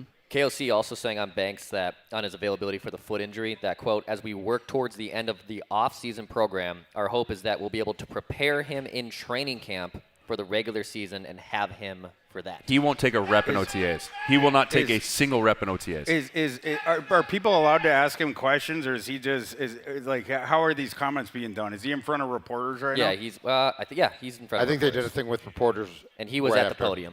Like he was at the podium. Did anyone ask who in between 18 and 20? Could someone ask a question, please? Thor, who is taking him between 18 and 23? What other question is there? You would be sadly disappointed because what other question you will not is there? get an answer. You'll get a name me the team. You'll get a, you know what, we worked through the process. Rob did a great job. I'd like to thank the entire building for all that they've done. You'll get a complete dance, dilly-dallying around. You will not get that response. The only way that response comes out is if somebody off the record tells a reporter, here's what happened. Well, because the response is it's just another bad process by the NFL's worst drafting team for 4+ years now. Well, the Chargers didn't do very well. Everyone mocked Dylan Thieneman to the Minnesota Vikings. He is staying in the NFC North because he's going to Chicago Bears at the 25th with the 25th overall pick. Man, That they makes a lot just of stole. sense. They just stole Thieneman. That a was great their pick. biggest need Oh. too. The Bears so desperately needed a safety who could start right away, and Thieneman just fell into their lap. Emmanuel McNeil-Warren would have been a great fit for them too. We were talking about how it was a good board draw for the Vikings. It was a really good board draw for the Bears here. Yeah, you pair him next to I just had it on the name. We just did a film breakdown of the Bears the other day. Is it CTE. Barnes? CTE. Barnes, whoever the other safety wow. is. The safety. Oh, that's harsh. It's a false spell. Anyways, but like they have Barnes, who's more of the Brian. Brian. That was sensitive. I was like, ding sensitive. Ding sensitive. And then the palm came up. Yeah. Oh, the palm. I don't care why the palm came That's up. fair. Hey, you know We what? got him. You live by the bell, you die by the bell. Exactly right. But yeah, they didn't have anyone else in that No. safety room. Like it was a barren wasteland, and so Is this going to be the thing where everyone's going to be like, we could have drafted Kyle Hamilton again? Like, is this going to be the next storyline? turns If he into a turns star, into being then a we have to- stud, yeah, we have to we're going to face have to him hear that all over again. I mean, probably, yeah. And the Bears here, man, you're patient. You watch that go. Like when the Bears saw that Downs goes 11, they had to be like, man, it's a long wait for us here. There's still two of those. I think they would have been happy with McNeil-Warren as well. But, man, did they have to be delighted as team after team after team didn't take either of those safeties. For sure. Texans coming up to the 26th overall pick. Oh, They've we're gonna get- traded with the Bills. Interesting. Okay. Yep. Yeah, the Texans have been one of the teams that, And- like, it's like no secret that they were trying to trade up. Yes, against one of the few teams that we knew, them and the Cowboys, that they wanted to trade up. Yeah. So they'll take now the Bills' 28th pick, and they get the 69th and the 167th. I mean, did no one call the Vikings? Watching Thor on draft night. Dude, Thor is so upset right now. It's Thor is spectacular. so upset right now. I don't You understand. go from excited to just hating. Well, I just want another interior defensive lineman to go. I would love for one before the end of the first So round. who's next then? In your opinion, if we're talking, hey, we want to see one more go so that we can all put our heads down on the pillow tonight and go, okay, that was worth it. I think that shit might have sailed. I'm trying to put my positive Phil pants on. I don't want to put my head down on the pillow tonight. Don't mention Phil and pants. And have the thought, if the Vikings had traded out of the first round to the top of the second, could they also have taken Caleb Banks there? I would love to see another interior defensive lineman or two go. Dude, well, here's the thing. To your point, if there wasn't another defensive tackle on the board, you could have traded out of the first round, which people would have initially thought, well, that's wild. Like, that would be a terrible move, right? But if that was your guy all along and no other defensive tackles went until the 33rd overall pick, that is a terrible, terrible look for the Vikings. Now, that's what I'm saying. Like, I think we'd all be ecstatic if they took Banks in the second round. Right? Sure. I mean, I think if you take Banks because, like I said, you getting a top 10 talent even trading out to in the top second of it. in the second round, it's just that guaranteed money with the first round pick that he's not You're going paying full, anywhere. And by the way, so before heading into you come out of the combine, in advance of the combine, he had the good all-star process, but he was being mocked to the Vikings or right around that region right then. Right, so you were paying full price. You were paying pre-broken foot at the combine price on Caleb Banks, and that's outside of the vacuum too of no other interior defensive lineman has gone. So it's just bad. Any angle that you look at it, the only two words that come back to you is bad process, which is the two words that came back to you the last 4 years. And what has changed? Nothing. by the way, the Timberwolves are just whooping up on the Wow, yeah. The Nuggets Let's go Minnesota Sports. Real quiet. All right. You know what? Hey, it's a Wolves playoff party. It's flagrant howls live from Mystic Lake. It's a Wolves Hot House playoff right party. now. Thanks everyone for showing up. Thor, give us your Jokic scouting report. Let's go right now. I seen that Taco Bell commercial when he got drafted that one time. Yeah, exactly. Yeah. Jeremiah, to your point, though, you know what, though? I don't know if I want to take a guy with a medical issue in the second round. Like if it was Banks in the second Yes, round. yeah. I have real I'm not denigrating him at all as a player. Well, at that point, what? So that would be what pick do we have in the second? What is it? 49. 49. Yeah. So you're talking about a top 10 potential pick at pick 50. Okay, top 10 talent at pick 50. I feel a lot better about that. Sure. I feel a lot. Oh, you feel better, yeah. I feel a lot better, and I think that you can justify the means there a lot more than at 18. But you know the sports dad credo, which is don't get cute. Yeah. Don't get cute. That's what undoes you, because that means you think that you're smarter than the rest of the room. And you know what? Most guys aren't. Very few are. There are a few guys who you're like, okay, this dude did this, and he usually gets away with it, and he's really, really smart. But this notion that you are going to outsmart the draft process or you're going to outsmart everybody else, it really concerns me. By the way, Rob Brzezinski is speaking to reporters right now. Maybe we'll get the question for him. He's like, I had no choice. Flores threatened me. Will he accept call-ins? Will he accept a call-in question? Let's go to Thor at Mystic Lake. I'm going to read him the team names. You stop me, Rob, when the team that was taking Caleb Banks Blink is twice. identified. You want to interrogate. That's very hard to do at a press conference. I just want to know a team name, that's all. Is it not true that you decided early on April 20? I'm not even challenging. I'm asking super nice. Just tell me the team it was going to take him. Yeah. Because to not accept that trade, you obviously thought someone was going to take Banks in between. So curious, what's the team? I think another layer to this would not be rude. But you're prosecuting him. Their decision is telling you that they felt Caleb Banks was going in between. Badgering, Your Honor. Permission to treat is hostile. I'm just curious because they thought something that no other mock draft or media member thought in advance. So I'm just curious which team they had intel on. And to piggyback off that, my question would be, why didn't you know that trade was available? Are you not having the necessary conversations? Because this happened a year ago as well. We have to assume that they turned down trade offers in order to stay in that slot. I mean, we just have to, right? We've seen multiple trades since then behind there, right?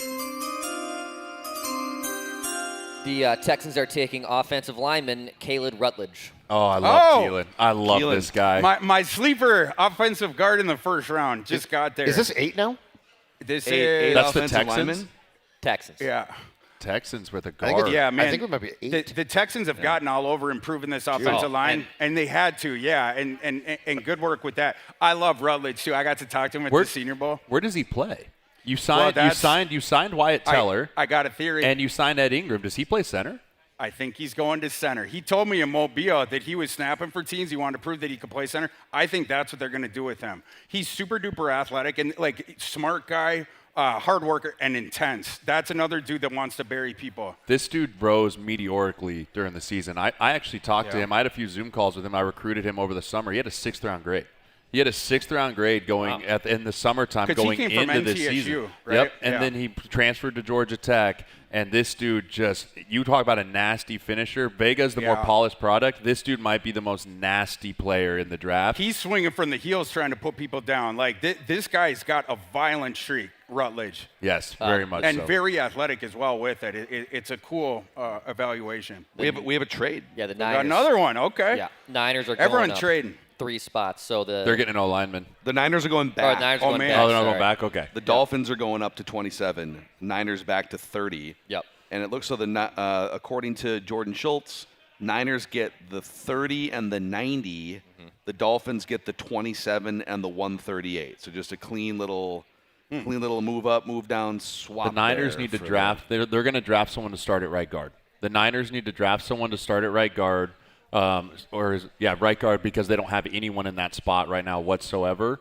And so I wouldn't be shocked with the offensive line run. Like we talked about, teams start getting a little nervous here. They're going to move down because I think there's still Caleb Lumo there. There's still a few guys that they can get there at the end to start. Pregnon as well. Manuel Pregnon still sitting no on one the would board. have projected 3 guards, but even one and Slaughter's still sitting there too. I wouldn't be surprised if they could take Jacob Slaughter as well. Yeah, I want to see Jennings Dunker down there. Jennings Dunker, I don't know if he's living that Miami life. The mullet. He could be a 2nd rounder. Yeah, the mullet life. Great down there. Yeah.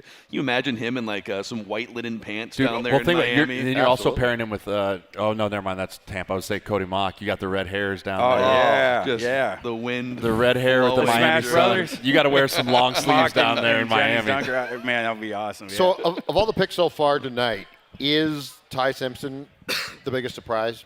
For sure, for me. I mean, Ty Simpson, I think Ty Simpson's the biggest surprise, and I think as early as Carnell Tate went are the 2 big surprises for me. Okay. And the defensive tackle at 18. Yeah. Well, that's what I was trying to get at is where does that fall in? So that falls 30. I think to me it's top 3 too. Yeah. And Simpson, I probably, as far as stunner factor, Simpson is higher, but the Banks one's too, I think. Yeah. We're just a handful of picks left here. Kind of crazy that they've inserted some pace. I saw that was it Roger Goodell's first year as commissioner like 20 years ago. the first round of the draft was like 6 hours and 17 minutes or something. 15-minute picks. 15 minutes. Oh, jeez. No, so unnecessary. We're going to fill 15 minutes on the Jaguars here. And that was the Saturday, Sunday, right? Okay. At that time? Yeah, I think it was 2 full days. It was 2 full days, but So that's where the Todd McShay, that's when the McShay and those guys became super famous because they just had to be on TV for 13 hours for one day. And Kuiper never took a bathroom break. Todd. Unlike me and Thor, Kuiper never took a bathroom break. Yeah. I just need one, but yeah. Rob B on Caleb Brooks' foot quote here. We have the best doctors in the country, if not the world. We would have complete we have complete confidence in them. Self-sign. Yeah. Maybe a lying fine, too. Last year, man. Yeah. The world? There's nothing without risk in any player you select, but we feel very good about where Caleb will be. How many games did when they it's miss to time injury go to last training year? camp. Declan, you're not helping them at all by reading these quotes. I will say Dr. Coetzee is very good with feet. They keep Dr. Coetzee is very good with feet. Okay, elaborate on that. My buddy got surgery by him with his foot. He had gout in his That's foot. who Jalen. That's who we sent Jalen to. We did our I'm dead research. serious. My buddy got. Well, tell him to lay off the alcohol. He'll be fine. Dr. Coetzee is one of the best in the country when it comes to foot surgeries. Robin- Now, that doesn't mean he did his foot surgery, but that means he looked at it. So they baked that into their analytics. The issue. Every time I think a crazy thing. I was like, when someone drafts someone cool, that's just The my issue nuggets with- getting their teeth kicked in. The issue with feet, though, oh my God, this is unbelievable. bad. Up by 22. The issue with foot problems is not the doctor, though, because the doctor can only fix so much. It's the you're predisposed to the problem. Yeah. It's Bill Walton. It's a basketball thing. And right? by the way, if he needs to see the foot doctor again, it means that he missed games and then like has a problem that needs to be fixed for the 5th time, 6th time. Yeah. Because there's no like special rehab for this. It's a bone. Like it's a bone in your foot. There's no special sauce you can do to fix that. Drink more milk. Dolphins are taking running back Chris Johnson. Cornerback. I was going to say. Sorry. But he was a running back at one time. Out of retirement? Yeah. Not Chris Johnson. CJ. 2,000 CJ yards. is back, baby. Cornerback Chris Johnson. This is a guy that I like more than Judd. Judd had red dotted Chris Johnson because he didn't transfer up to the power 4. But I didn't care. I really like Chris Johnson's game. He was loyal. He the last couple of years it essentially gave up no receptions. I mean, he just erased one side of the field, and that's the evaluation goes down to he didn't face many future NFL wide receivers in the Mountain West, and then when he goes to the Senior Bowl, there was some struggles at the Senior Bowl. It was an up and down. It wasn't a disaster, but it was up and down. But then he goes to the to the NFL Combine and tests as an awesome athlete and answers the question about his measurables. You see the 9.84 RAS. He's got good size too. A very technically refined cornerback here in Chris Johnson, who absolutely, in my opinion, deserved to be a first-round pick in this bad draft class. Yeah. And now the Bills are on the clock at 28. So we've got 28, 5 picks left here. I'm sorry. We have to keep reading these Brzezinski quotes because it is what it is. I feel like you're burying Has he identified the team that was taking Banks yet? He said a lot of words without saying a team. Does this not feel like preemptive damage control? 100%. And that comes back to like why 100%. have to put yourself in this position? It's preemptive damage control. Whenever you run to the podium to start explaining, like I remember this was like 10 years ago maybe, but the Seahawks shocked everyone by taking Rashad Penny in the first round. Everyone was making fun of him on Twitter, and their GM ran to the podium to say, we had a team right after we submitted the card that made us a trade offer that would have gotten us more than the slot because they wanted Rashad Penny so bad. It's like thou doth protest too much. So Rob Brzezinski said, according to the Pioneer Press, this is read it. If it wasn't for the foot injury, he Oh my doesn't God. he doesn't think the Vikings would have had any chance of drafting Caleb Banks. Okay, if D'Angelo Pons was 6'5", he would have been the first pick in the draft. What are we doing here? Really? If he didn't have the foot injury, are you kidding? The whole evaluation's about that. I want to live in La La Land too. Do you have the best doctors in the world? Do you have the best doctors in the world? Man, I don't think so. We have moved totally outside the realms of reality here. I'm a bit concerned here for the next couple of days, boys. I'm a bit concerned. No? Do not be too concerned. We're going to do our show tomorrow in the second and third rounds. Nothing's changed with the team process here so far. It's a The best doctors in the country, though, baked into the analytics is an interesting column and tab to have. You're saying he's going to get hurt again, and when he does, we can fix him. Exactly. That's how that 100%. reads to me. Like, hey, when he gets hurt again, which inevitably will happen, It's like we will fix it. Steve Austin, $6 million man. Oh, Not Stone We'll Cold. build him Not better. Stone Cold. Yeah. That's like the older generation Yeah. Steve Austin. Yeah. We'll build him better. In fact, I'm sure Stone Cold got the idea from Steve Austin. Yeah, Stone Cold had several neck surgeries by the Vikings doctors, the best in the world. Yep. The 2026 Purple Daily Draft Party presented by Standard Heating and Air Conditioning. Shout out to you guys. These are the Warriors here who have been here for hours. We're sorry. We'd like to apologize on behalf of the Vikings. We will not try to feed you BS. We are sorry for what they did. Yeah, I mean, tonight. that's part of it. Like, listen, we give our opinions on this show, and we don't feel obligated to lie to you or, color something the way that it's not. So, you're getting our honest opinions up here on the Roku stage at Mystic And Lake look at that Tap Wolves House. game. And Hey, there's a shiny Wolves game. Oh, the Nuggets are on like a 5-0 run, though, so be careful. And a shout-out to Victory Tire and Auto, Grandpa's Barbecue, auctioning off some memorabilia here tonight as well. Dex, let's hit the Grandpa's Barbecue auction one more time before we get to the next. Absolutely, yeah. So your last chance right now, you can win some autographed Vikings jersey thanks to Grandpa's Barbecue. They're looking to raise that money for xeroderma pigmentosum. It's a rare genetic condition which the body can't repair damage from UV light, and your bid helps with medical conferences, with specialized care, medical care, and ongoing family support. So when you make a donation, make sure you include Purple Daily in the comment section as they look to raise over $100,000 for a cause that truly matters. Scan that QR code and bid on some autographed Minnesota Vikings merch. Yeah, and also with the QR code circulating, don't forget about the Roku Pro Series 75-inch TV that you can win, the Standard Heating and Air Conditioning bundle, which HVAC tune-up, a Honeywell 16 Pro Smart Thermostat, Vikings jersey, and some other goodies. ScoreNorth.com/win as well. All right, the next pick. So another trade, by the way. Oh, baby. The Patriots traded up with the Bills. They get the 28th pick, and they draft Caleb Lamu. Man, offensive line again. The Niners are upset. Holy moly, yeah. That's why I guarantee you they jumped the Niners because they knew that the Niners wanted to go get this guy. Definitely, yeah, definitely. And wait, how many offensive linemen are we up to I think now? that's 8. So that is for sure 8 or 9. 7 OTs and 2 OGs, so 9. 9. In a draft that is questionable. Wow. With players, you always go to the safe pick, go to the O-line. Yeah. Go to the O-line. Hey, question. This is the worst draft since when? First round? 16. Quality of players? Well, the other recent one that was the Kenny Pickett draft was because wasn't that with Hutchinson and Trevon Walker at the top? Yeah. That draft stunk too. But in my time doing this, is 8 or 9 years. Those are definitely the two that stand out as the worst.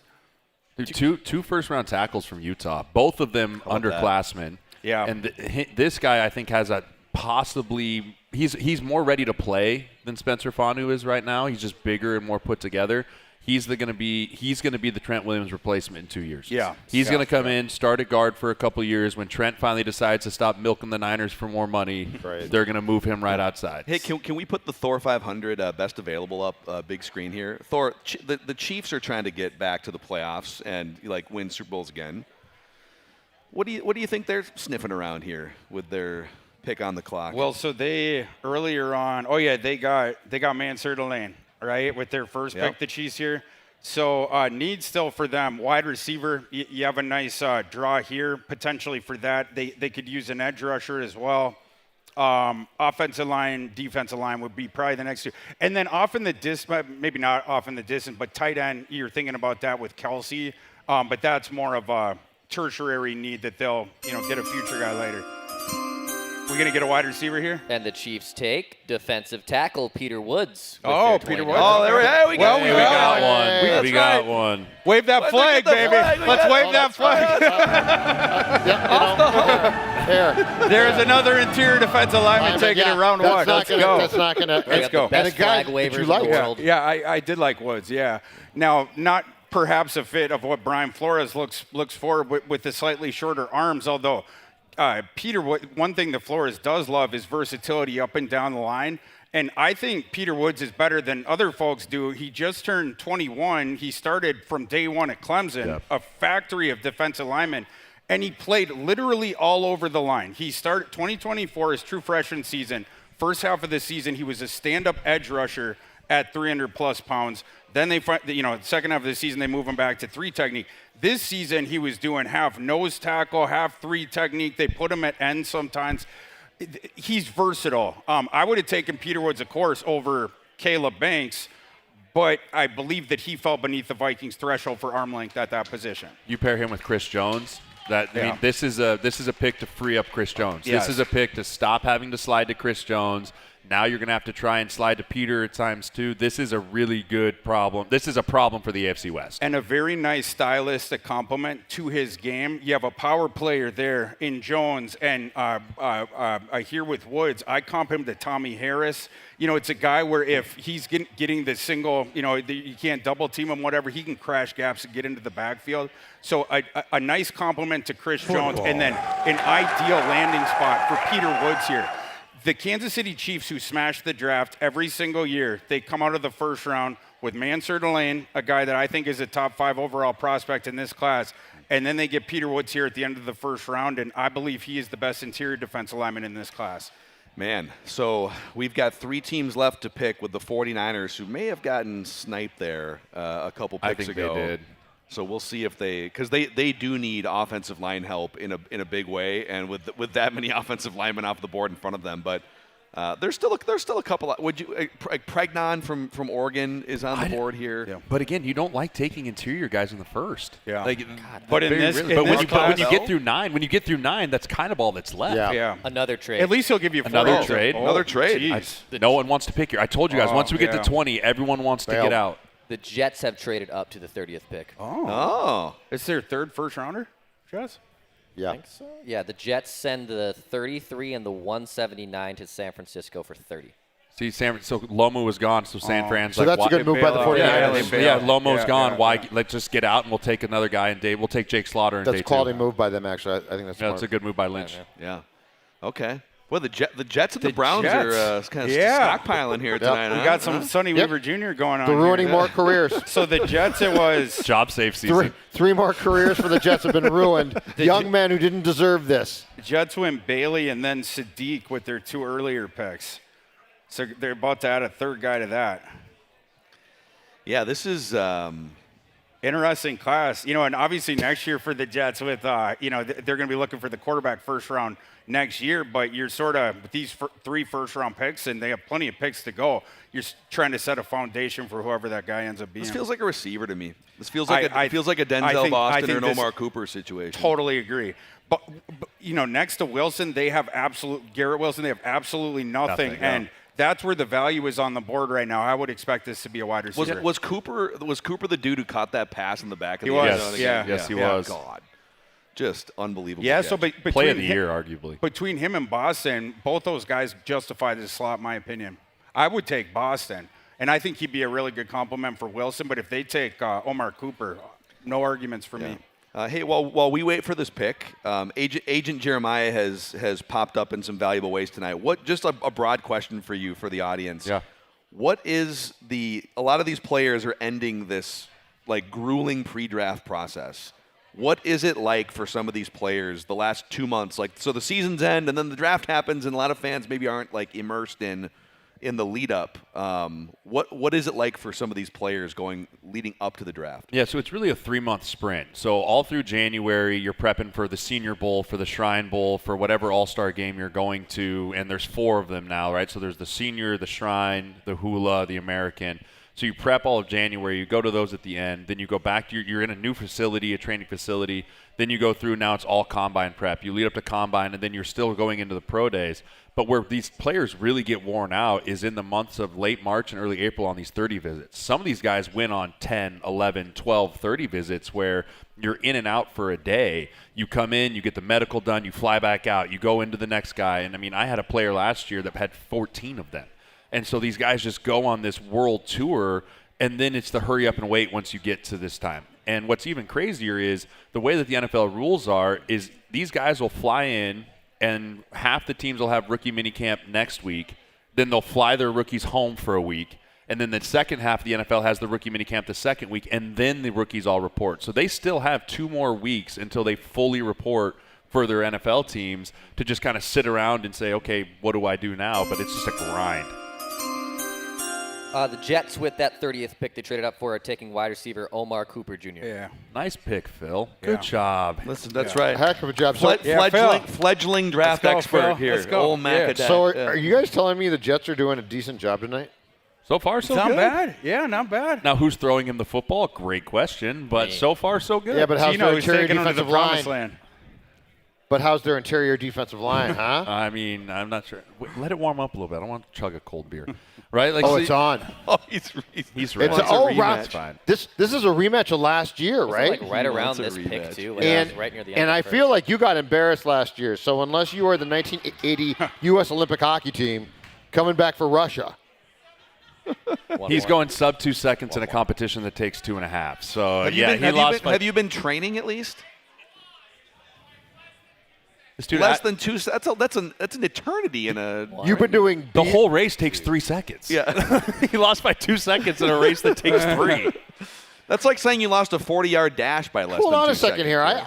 I want to see this. I think this young I do man too. No, we'll get spent there. the last We'll spent get there. the- We'll get spent there. the last This year. is his moment. This is his Exactly moment. right. Exactly He right. called me out at the hotel check-in line. He saw me and he just pointed at me. He was You've like, been ready for this. You. Yeah. so- It's like a Rocky Balboa training regime this guy went on. That's what I was going to say. Hey, if he dies, he dies. Okay.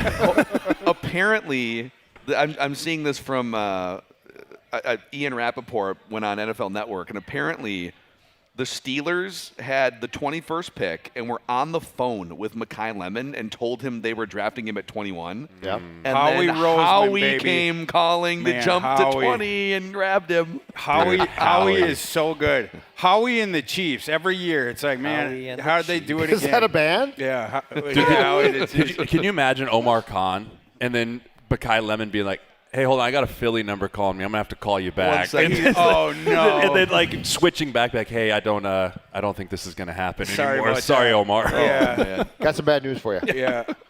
Yeah, maybe Aaron Rodgers now. Yeah, maybe I'm done. Has Aaron decided yet? Yeah. He's going to look at the wide receiver depth chart for the Steelers, and he might decide you that. might just decide no mas. How are you held hostage by a geriatric quarterback is beyond me. And they always they walk on eggshells for months, and they it's like it's not like he's not good I know. anymore. But I mean, he's a legend. But I mean, what are you gonna do? Play Will Howard? Right now he is their QB1 That's what going I into mean. OTAs. Like, so is Will Howard's not that guy. He's not that guy, pal. He should be a solid backup, for But you don't want him as the face unless they're just fully on board tankathon and going for Archie Manning. No more quotes. Just Titans are now on the clock after a trade. Another trade. Oh, this is great. Okay. Back it out, baby. Get on out of that By first the way, round pick. Beep, for the beep, beep. for the write that downs. I think I said 8 first round I trades. said 5. You said that, so you hit the that over. cleared 2 hours ago. Yeah, we're about to backdoor that 8 here at the end Yeah. of the draft, man. So the Titans are they traded with the Bills. Yeah, so who's even left to pick? I don't even know anymore. There's 2 picks left. Tennessee and then Seattle. And then right? Seattle at 32. So the Bills bailed out too. The Bills. Bills, Yeah, okay, there they it is, made the 2 Titans. trades. The Bills made. Yeah, there's been a lot of trades here at the end. this Yeah, is- like you said, after the it's There's just no been reason whoa. to draft these dudes at 28 and guarantee their entire contract when they're not worth it. 100%. Yeah, just bail out. You don't want the 5th-year option on these guys. No, absolutely not. Yep. Yeah, that's it's like a race to spill out of. Who is the? Can we? There it is, right there. So Keldrick Falk is your best player available right now on the Thor 500. Emmanuel McNeil Warren, the safety from Toledo. I'm surprised he's still available. Same. I'm very surprised he's still available. Yeah, same. And Thieneman having to wait, obviously that had the effect of pushing McNeil Warren down, and Downs having to wait a little bit longer than some people thought. The sort of environment that McNeil Warren found himself in.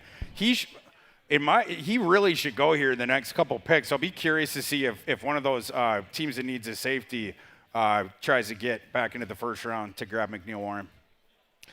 We do have some Caleb Banks positivity from Chris Sims, who's calling it Chris Jones Part 2 And he gives the Vikings skull the emoji thing on Twitter. Well, if he some stays positivity. It's going to be very interesting to see how Florio reacts when Chris Sims does that, because he's a huge Vikings fan. He grew up on. He tagged Florio in the tweet. And he's incredibly and Florio is incredibly hard on the Vikings, but as of late has defended KOC. Oh, we got a pick in here, Dex. A little sexy Dexy. Gonna hit that chime. The Titans have traded up, and they'll take Keldrick Falk. Okay.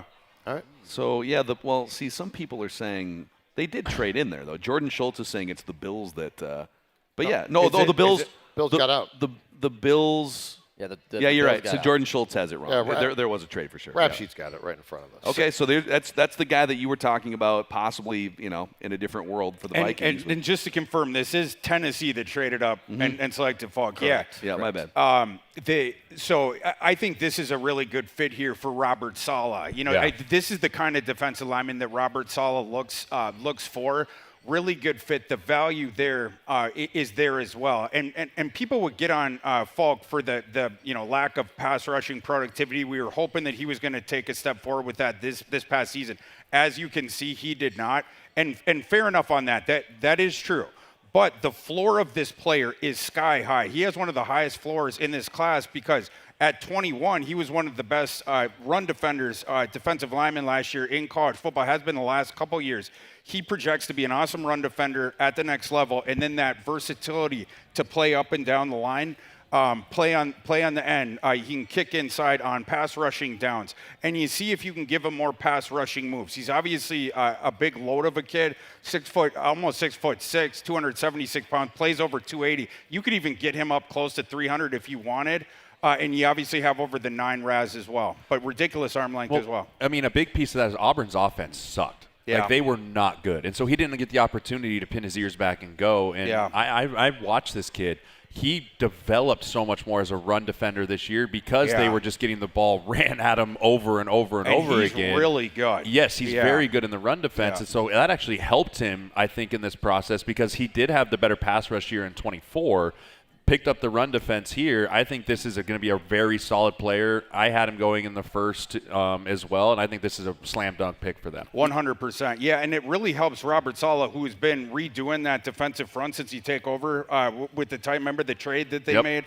And everything like that. And this is like kind of a finishing piece touch that you sort of, I don't want to say you luck into it, but, seeing the opportunity that was there, people trading out, Falk still filtering down. Let's just go up there and end this thing and get him. And so much of what Saleh likes to do is that 5-man defensive front. Yeah. And now you're going Simmons, Falk. And put them anywhere, yeah, right? You can put them anywhere on that front. This is a very, very good pick for the Titans. We gave a lot of love to the Jets for their picks they made. I totally forgot Rick Spielman in that room. I got a note from everybody. Rick Spielman, baby. Dude. I'm pretty sure I just saw Rick Spielman wearing flip-flops and socks in the Jets draft room right now. Oh, yeah. He's sitting in the hot tub to the surprise right of nobody. Their GM is KO's former roommate at San Diego State. That's the Jets GM, who I think KO would have loved to have seen get the job here, but if you're not happy with the way the first round went, the good news is apparently Mark Wilf is about to interview like 9 candidates here in the next 2 weeks. So we'll see. Can he speed that up? Can we get a DeLorean and maybe get the guy in before If you're the tonight? best doctors in the world, you don't need a good GM. I know. It's not enough to say that we trust our doctors. That's fair. You trust your doctors, whatever. To say that you have the best doctors in the country, maybe the world, verbatim quote. Yep. Why are you like... Especially after last season. Why are you being hyperbolic? And it's weird. It's like a defiant, hyperbolic way of... You could make a strong argument that the Vikings have one of the worst medical staffs in the NFL. This is it? A really compelling argument. This is it. The Seahawks stayed. What time is it? They stick and pick. 3 hours. Notre Dame running back. Jadarian Price. 2 Notre Dame running backs. Jadarian Price. Finished the round. You know who I comped Jadarian Price to? Kenneth Walker. Kenneth Walker, the guy he will now replace and a fabulous stylistic compliment to Zach Charbonnet. They don't need to change nothing out. Well, It's Emmanuel Jadarian, Wilson come too, on right? down. And they have Emmanuel picked Wilson up Emmanuel as well. Wilson as John well. Schneider, and he can man. grind there. Yeah. John Schneider's damn good. Yeah. And he loves running backs in the late first, early And he's second. not wrong. They had so few holes there, but yeah, that same thing that you saw with Walker coming out of Michigan State with the really quick feet and his ability to change directions really quick and string together micro cuts, really difficult for defenders coming downhill to be able to make flush tackle attempts on him and change the picture on you. You see a lot of that with Jadarian Price. The feel is really good as well. And then kick returning. This guy is amazing. He's going to be one of the NFL's best kick returners from day one. Well, you're going to be able to put 2 returners back there now with Shaheed as well. Oh yeah, So now I forgot about yeah. you. So they have Shaheed as That's well, pretty- and so now you're that's going to pretty have a interesting. bunch of different looks of the back Yeah. end with Shaheed and with him as well. It's going to be really fun to watch. Wow. I don't think the clock started on the draft until like 7:08 or something. So we just finished the first round in less than 3 hours. Thank you, know what? Roger National- Goodell. Thank Roger you, Goodell, Roger. National Football League, great job, fantastic Best job. commissioners in the world. Yep. No, I mean, no question. In the country, maybe the world. Maybe. Maybe the world. Take that EPL. I need that quote on the Purple Daily Open. gotta find it. I need the Brzezinski quote of country, maybe the world. Maybe the world. And then Mayo and then- Clinic, okay, yeah. not great. I just want to ask a question to Robbie or to Is it KOC. which picks are between 18 and 23? I just want to say, is it in the room with us right now? Are Is that you guy? gonna is there- subpoena him to do so? Oh, well, maybe, perhaps. Looking ahead to day 2 tomorrow, Emmanuel McNeil Warren falls out Yeah. of the first round here. Was he there? There's going to be, Yeah, he got invited there, didn't he? Oh, it was in the draft. I think he was I at can the find draft. it in a second. Oh, Yeah. oh, he was at the I think draft? he was at the draft. Let's I think see. he was one of the guys that was there. Which is why if you're not a top 10 pick, don't go to the draft. Don't go. Just Fernando don't- Mendoza's like, Yeah, he's like, I'm not going. Yeah. Don't go. Correct. Yeah, So McNeil Warren out of there. A couple of interesting guys falling. T.J. Parker didn't go in the first round. Caden McDonald. The rest of the interior defensive linemen, of course, outside of Woods and Banks, still there as well. But yeah. from a Vikings You can stop right there. from a Vikings perspective, put in a vacuum everything we just poked at there for the last hour. If Thor was the general manager, what would he be looking at lining up the next 3 picks here tomorrow?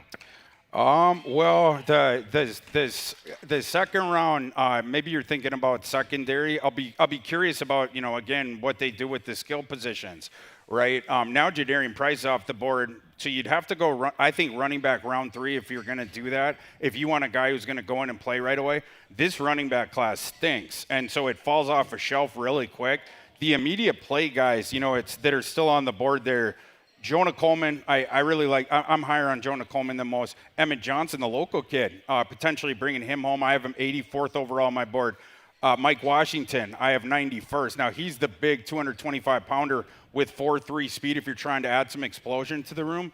So watching out for those skill guys tomorrow. Potential center as well. That was, yeah. Yeah, you've been talking about Slaughter, Sam Hex, Logan Jones. We have a couple of cool converts there too, Brian Parker, Trey Zune. A lot of depth there, but that's one where I expect the first guy that goes, you're going to have a really quick procession of centers go bang, bang, bang, bang, bang. I just want to make sure the Vikings find themselves somewhere in that run before like the 5th or 6th one goes, and they're all off the board there. Yeah, I'm taking a center in the third. I think I'm so. taking a Same. center in the Same. third to be able to have him sit behind the center this year. Yeah. And then be able to grow and then take over that starting role next year. 100%, yeah. And if he goes and surprises in camp, then Brando, you're back to being Nick Punto, Yes. back up everything. Move him around. Now your depth is much better as well. So, yeah, it would give you options for sure. By the time the second round starts tomorrow, is Jonathan Grenard a Minnesota Viking? I want to say yes. I want to say yes. I think unless you can guarantee a second round pick, which I don't know if someone's willing to guarantee a second round pick and a $40 million contract, which is what he's asking for, we probably sit on him for one more year. Yeah, if they had taken Malachi Lawrence there, then it would have been like, when is the thing getting announced? But yeah, going interior defensive line certainly lowers the odds, I think, or our expectations, tomorrow in advance of the start. Boy, I mean, if you could snag a second round pick, I think at this point that would be good asset management. Get out a year earlier than maybe his age cliff. Take it. and go from there. Does there need to be a legitimate concern, given what happened tonight, though, about the rest of the draft and how they approach it? 100%. 100%. And I want to make the point again, whatever Caleb Banks becomes, that does not change the fact that that selection was bad process in the moment. Unless they will identify for us the team that was going to select Caleb Banks between 19 and 23. And if they can, I will apologize. I'll rescind it. But outside of that, it was bad process when the card was turned in. By the way, we launched a new podcast a few months ago with our guy Thor Nystrom here, Thor Talks Purple, which you can subscribe to on Apple and Spotify, Score North YouTube channel, Football Takes as well for a more broad view of the NFL and college football and the NFL draft. And if you're still, maybe you just discovered Purple Daily tonight because you were just looking for a more Viking-centric guide through the draft, welcome into our YouTube channel. Again, hit that like button, the subscribe button, and we in turn will give you daily Vikings fodder here. And then Jeremiah from the O-line committee too, while we're pimping our football podcasts. Alex Boone, the part-time third member of that part-time show. Boone. That was an instigator by me. That's fine. He deserves it. So, yeah, O-line committee on Apple, Spotify, and YouTube. And just one more shout-out. We wouldn't be able to do this event if not for the sponsors and the partners that allow us to do so. So, Standard Heating and Air Conditioning, Roku, Grandpa's Barbecue, Victory Tire and Auto, and one more shout out to the charity event that we've been rocking here tonight, Dex. Yeah, go scan this QR code right now. You can bid to win autographed Vikings gear thanks to Grandpa's Barbecue. You can help raise that money for xeroderma pigmentosum. It's a rare genetic condition. It infects people who their body can't be repaired by UV light damage, and your bid helps provide life-saving medical care, specialized equipment, and so much more. They're looking to raise $100,000 when you donate. Make sure you mention Purple Daily in the comment section. Scan that QR code, and you can bid to win some autographed Minnesota Vikings jerseys. And just while we're doing thank yous and shout outs here, the entire staff at Mystic Lake, the Hop House, running tables and getting everyone seated. We told them a couple months ago, we're literally going to just throw 400 people at you or 350 or 400 people at you at the same time. Are you guys cool with that? And so we appreciate them. Ross Brendel, the ultimate glue guy at Score North. You see him running around. Come on up here, Roscoe. Roscoe. Gophers 101 podcast as well. He helps organize all of our events. A lot of the work that happens behind the scenes, Ross Brendel is a huge, huge part of that. Give it up for our production team in the pit down here. Tim, Trevor, Pat, Adam, the rest of our production crew for turning this into a literal TV show on YouTube every single year. Katie Greenhill behind the scenes for the design work. Mark Oldham for just being an awesome liaison with Mystic here. And most importantly, you guys, the audience, whether you are here right now with us on site or watching on YouTube. Or got mad and left. Maybe you got pissed after they stormed out of the room, drafted a foot injury guy. We don't take for granted that we get to sit here and talk football with you every single day and entertain you and do this. So thank you guys for just being part of what we think is the best podcast community in the country and maybe the world. Yes.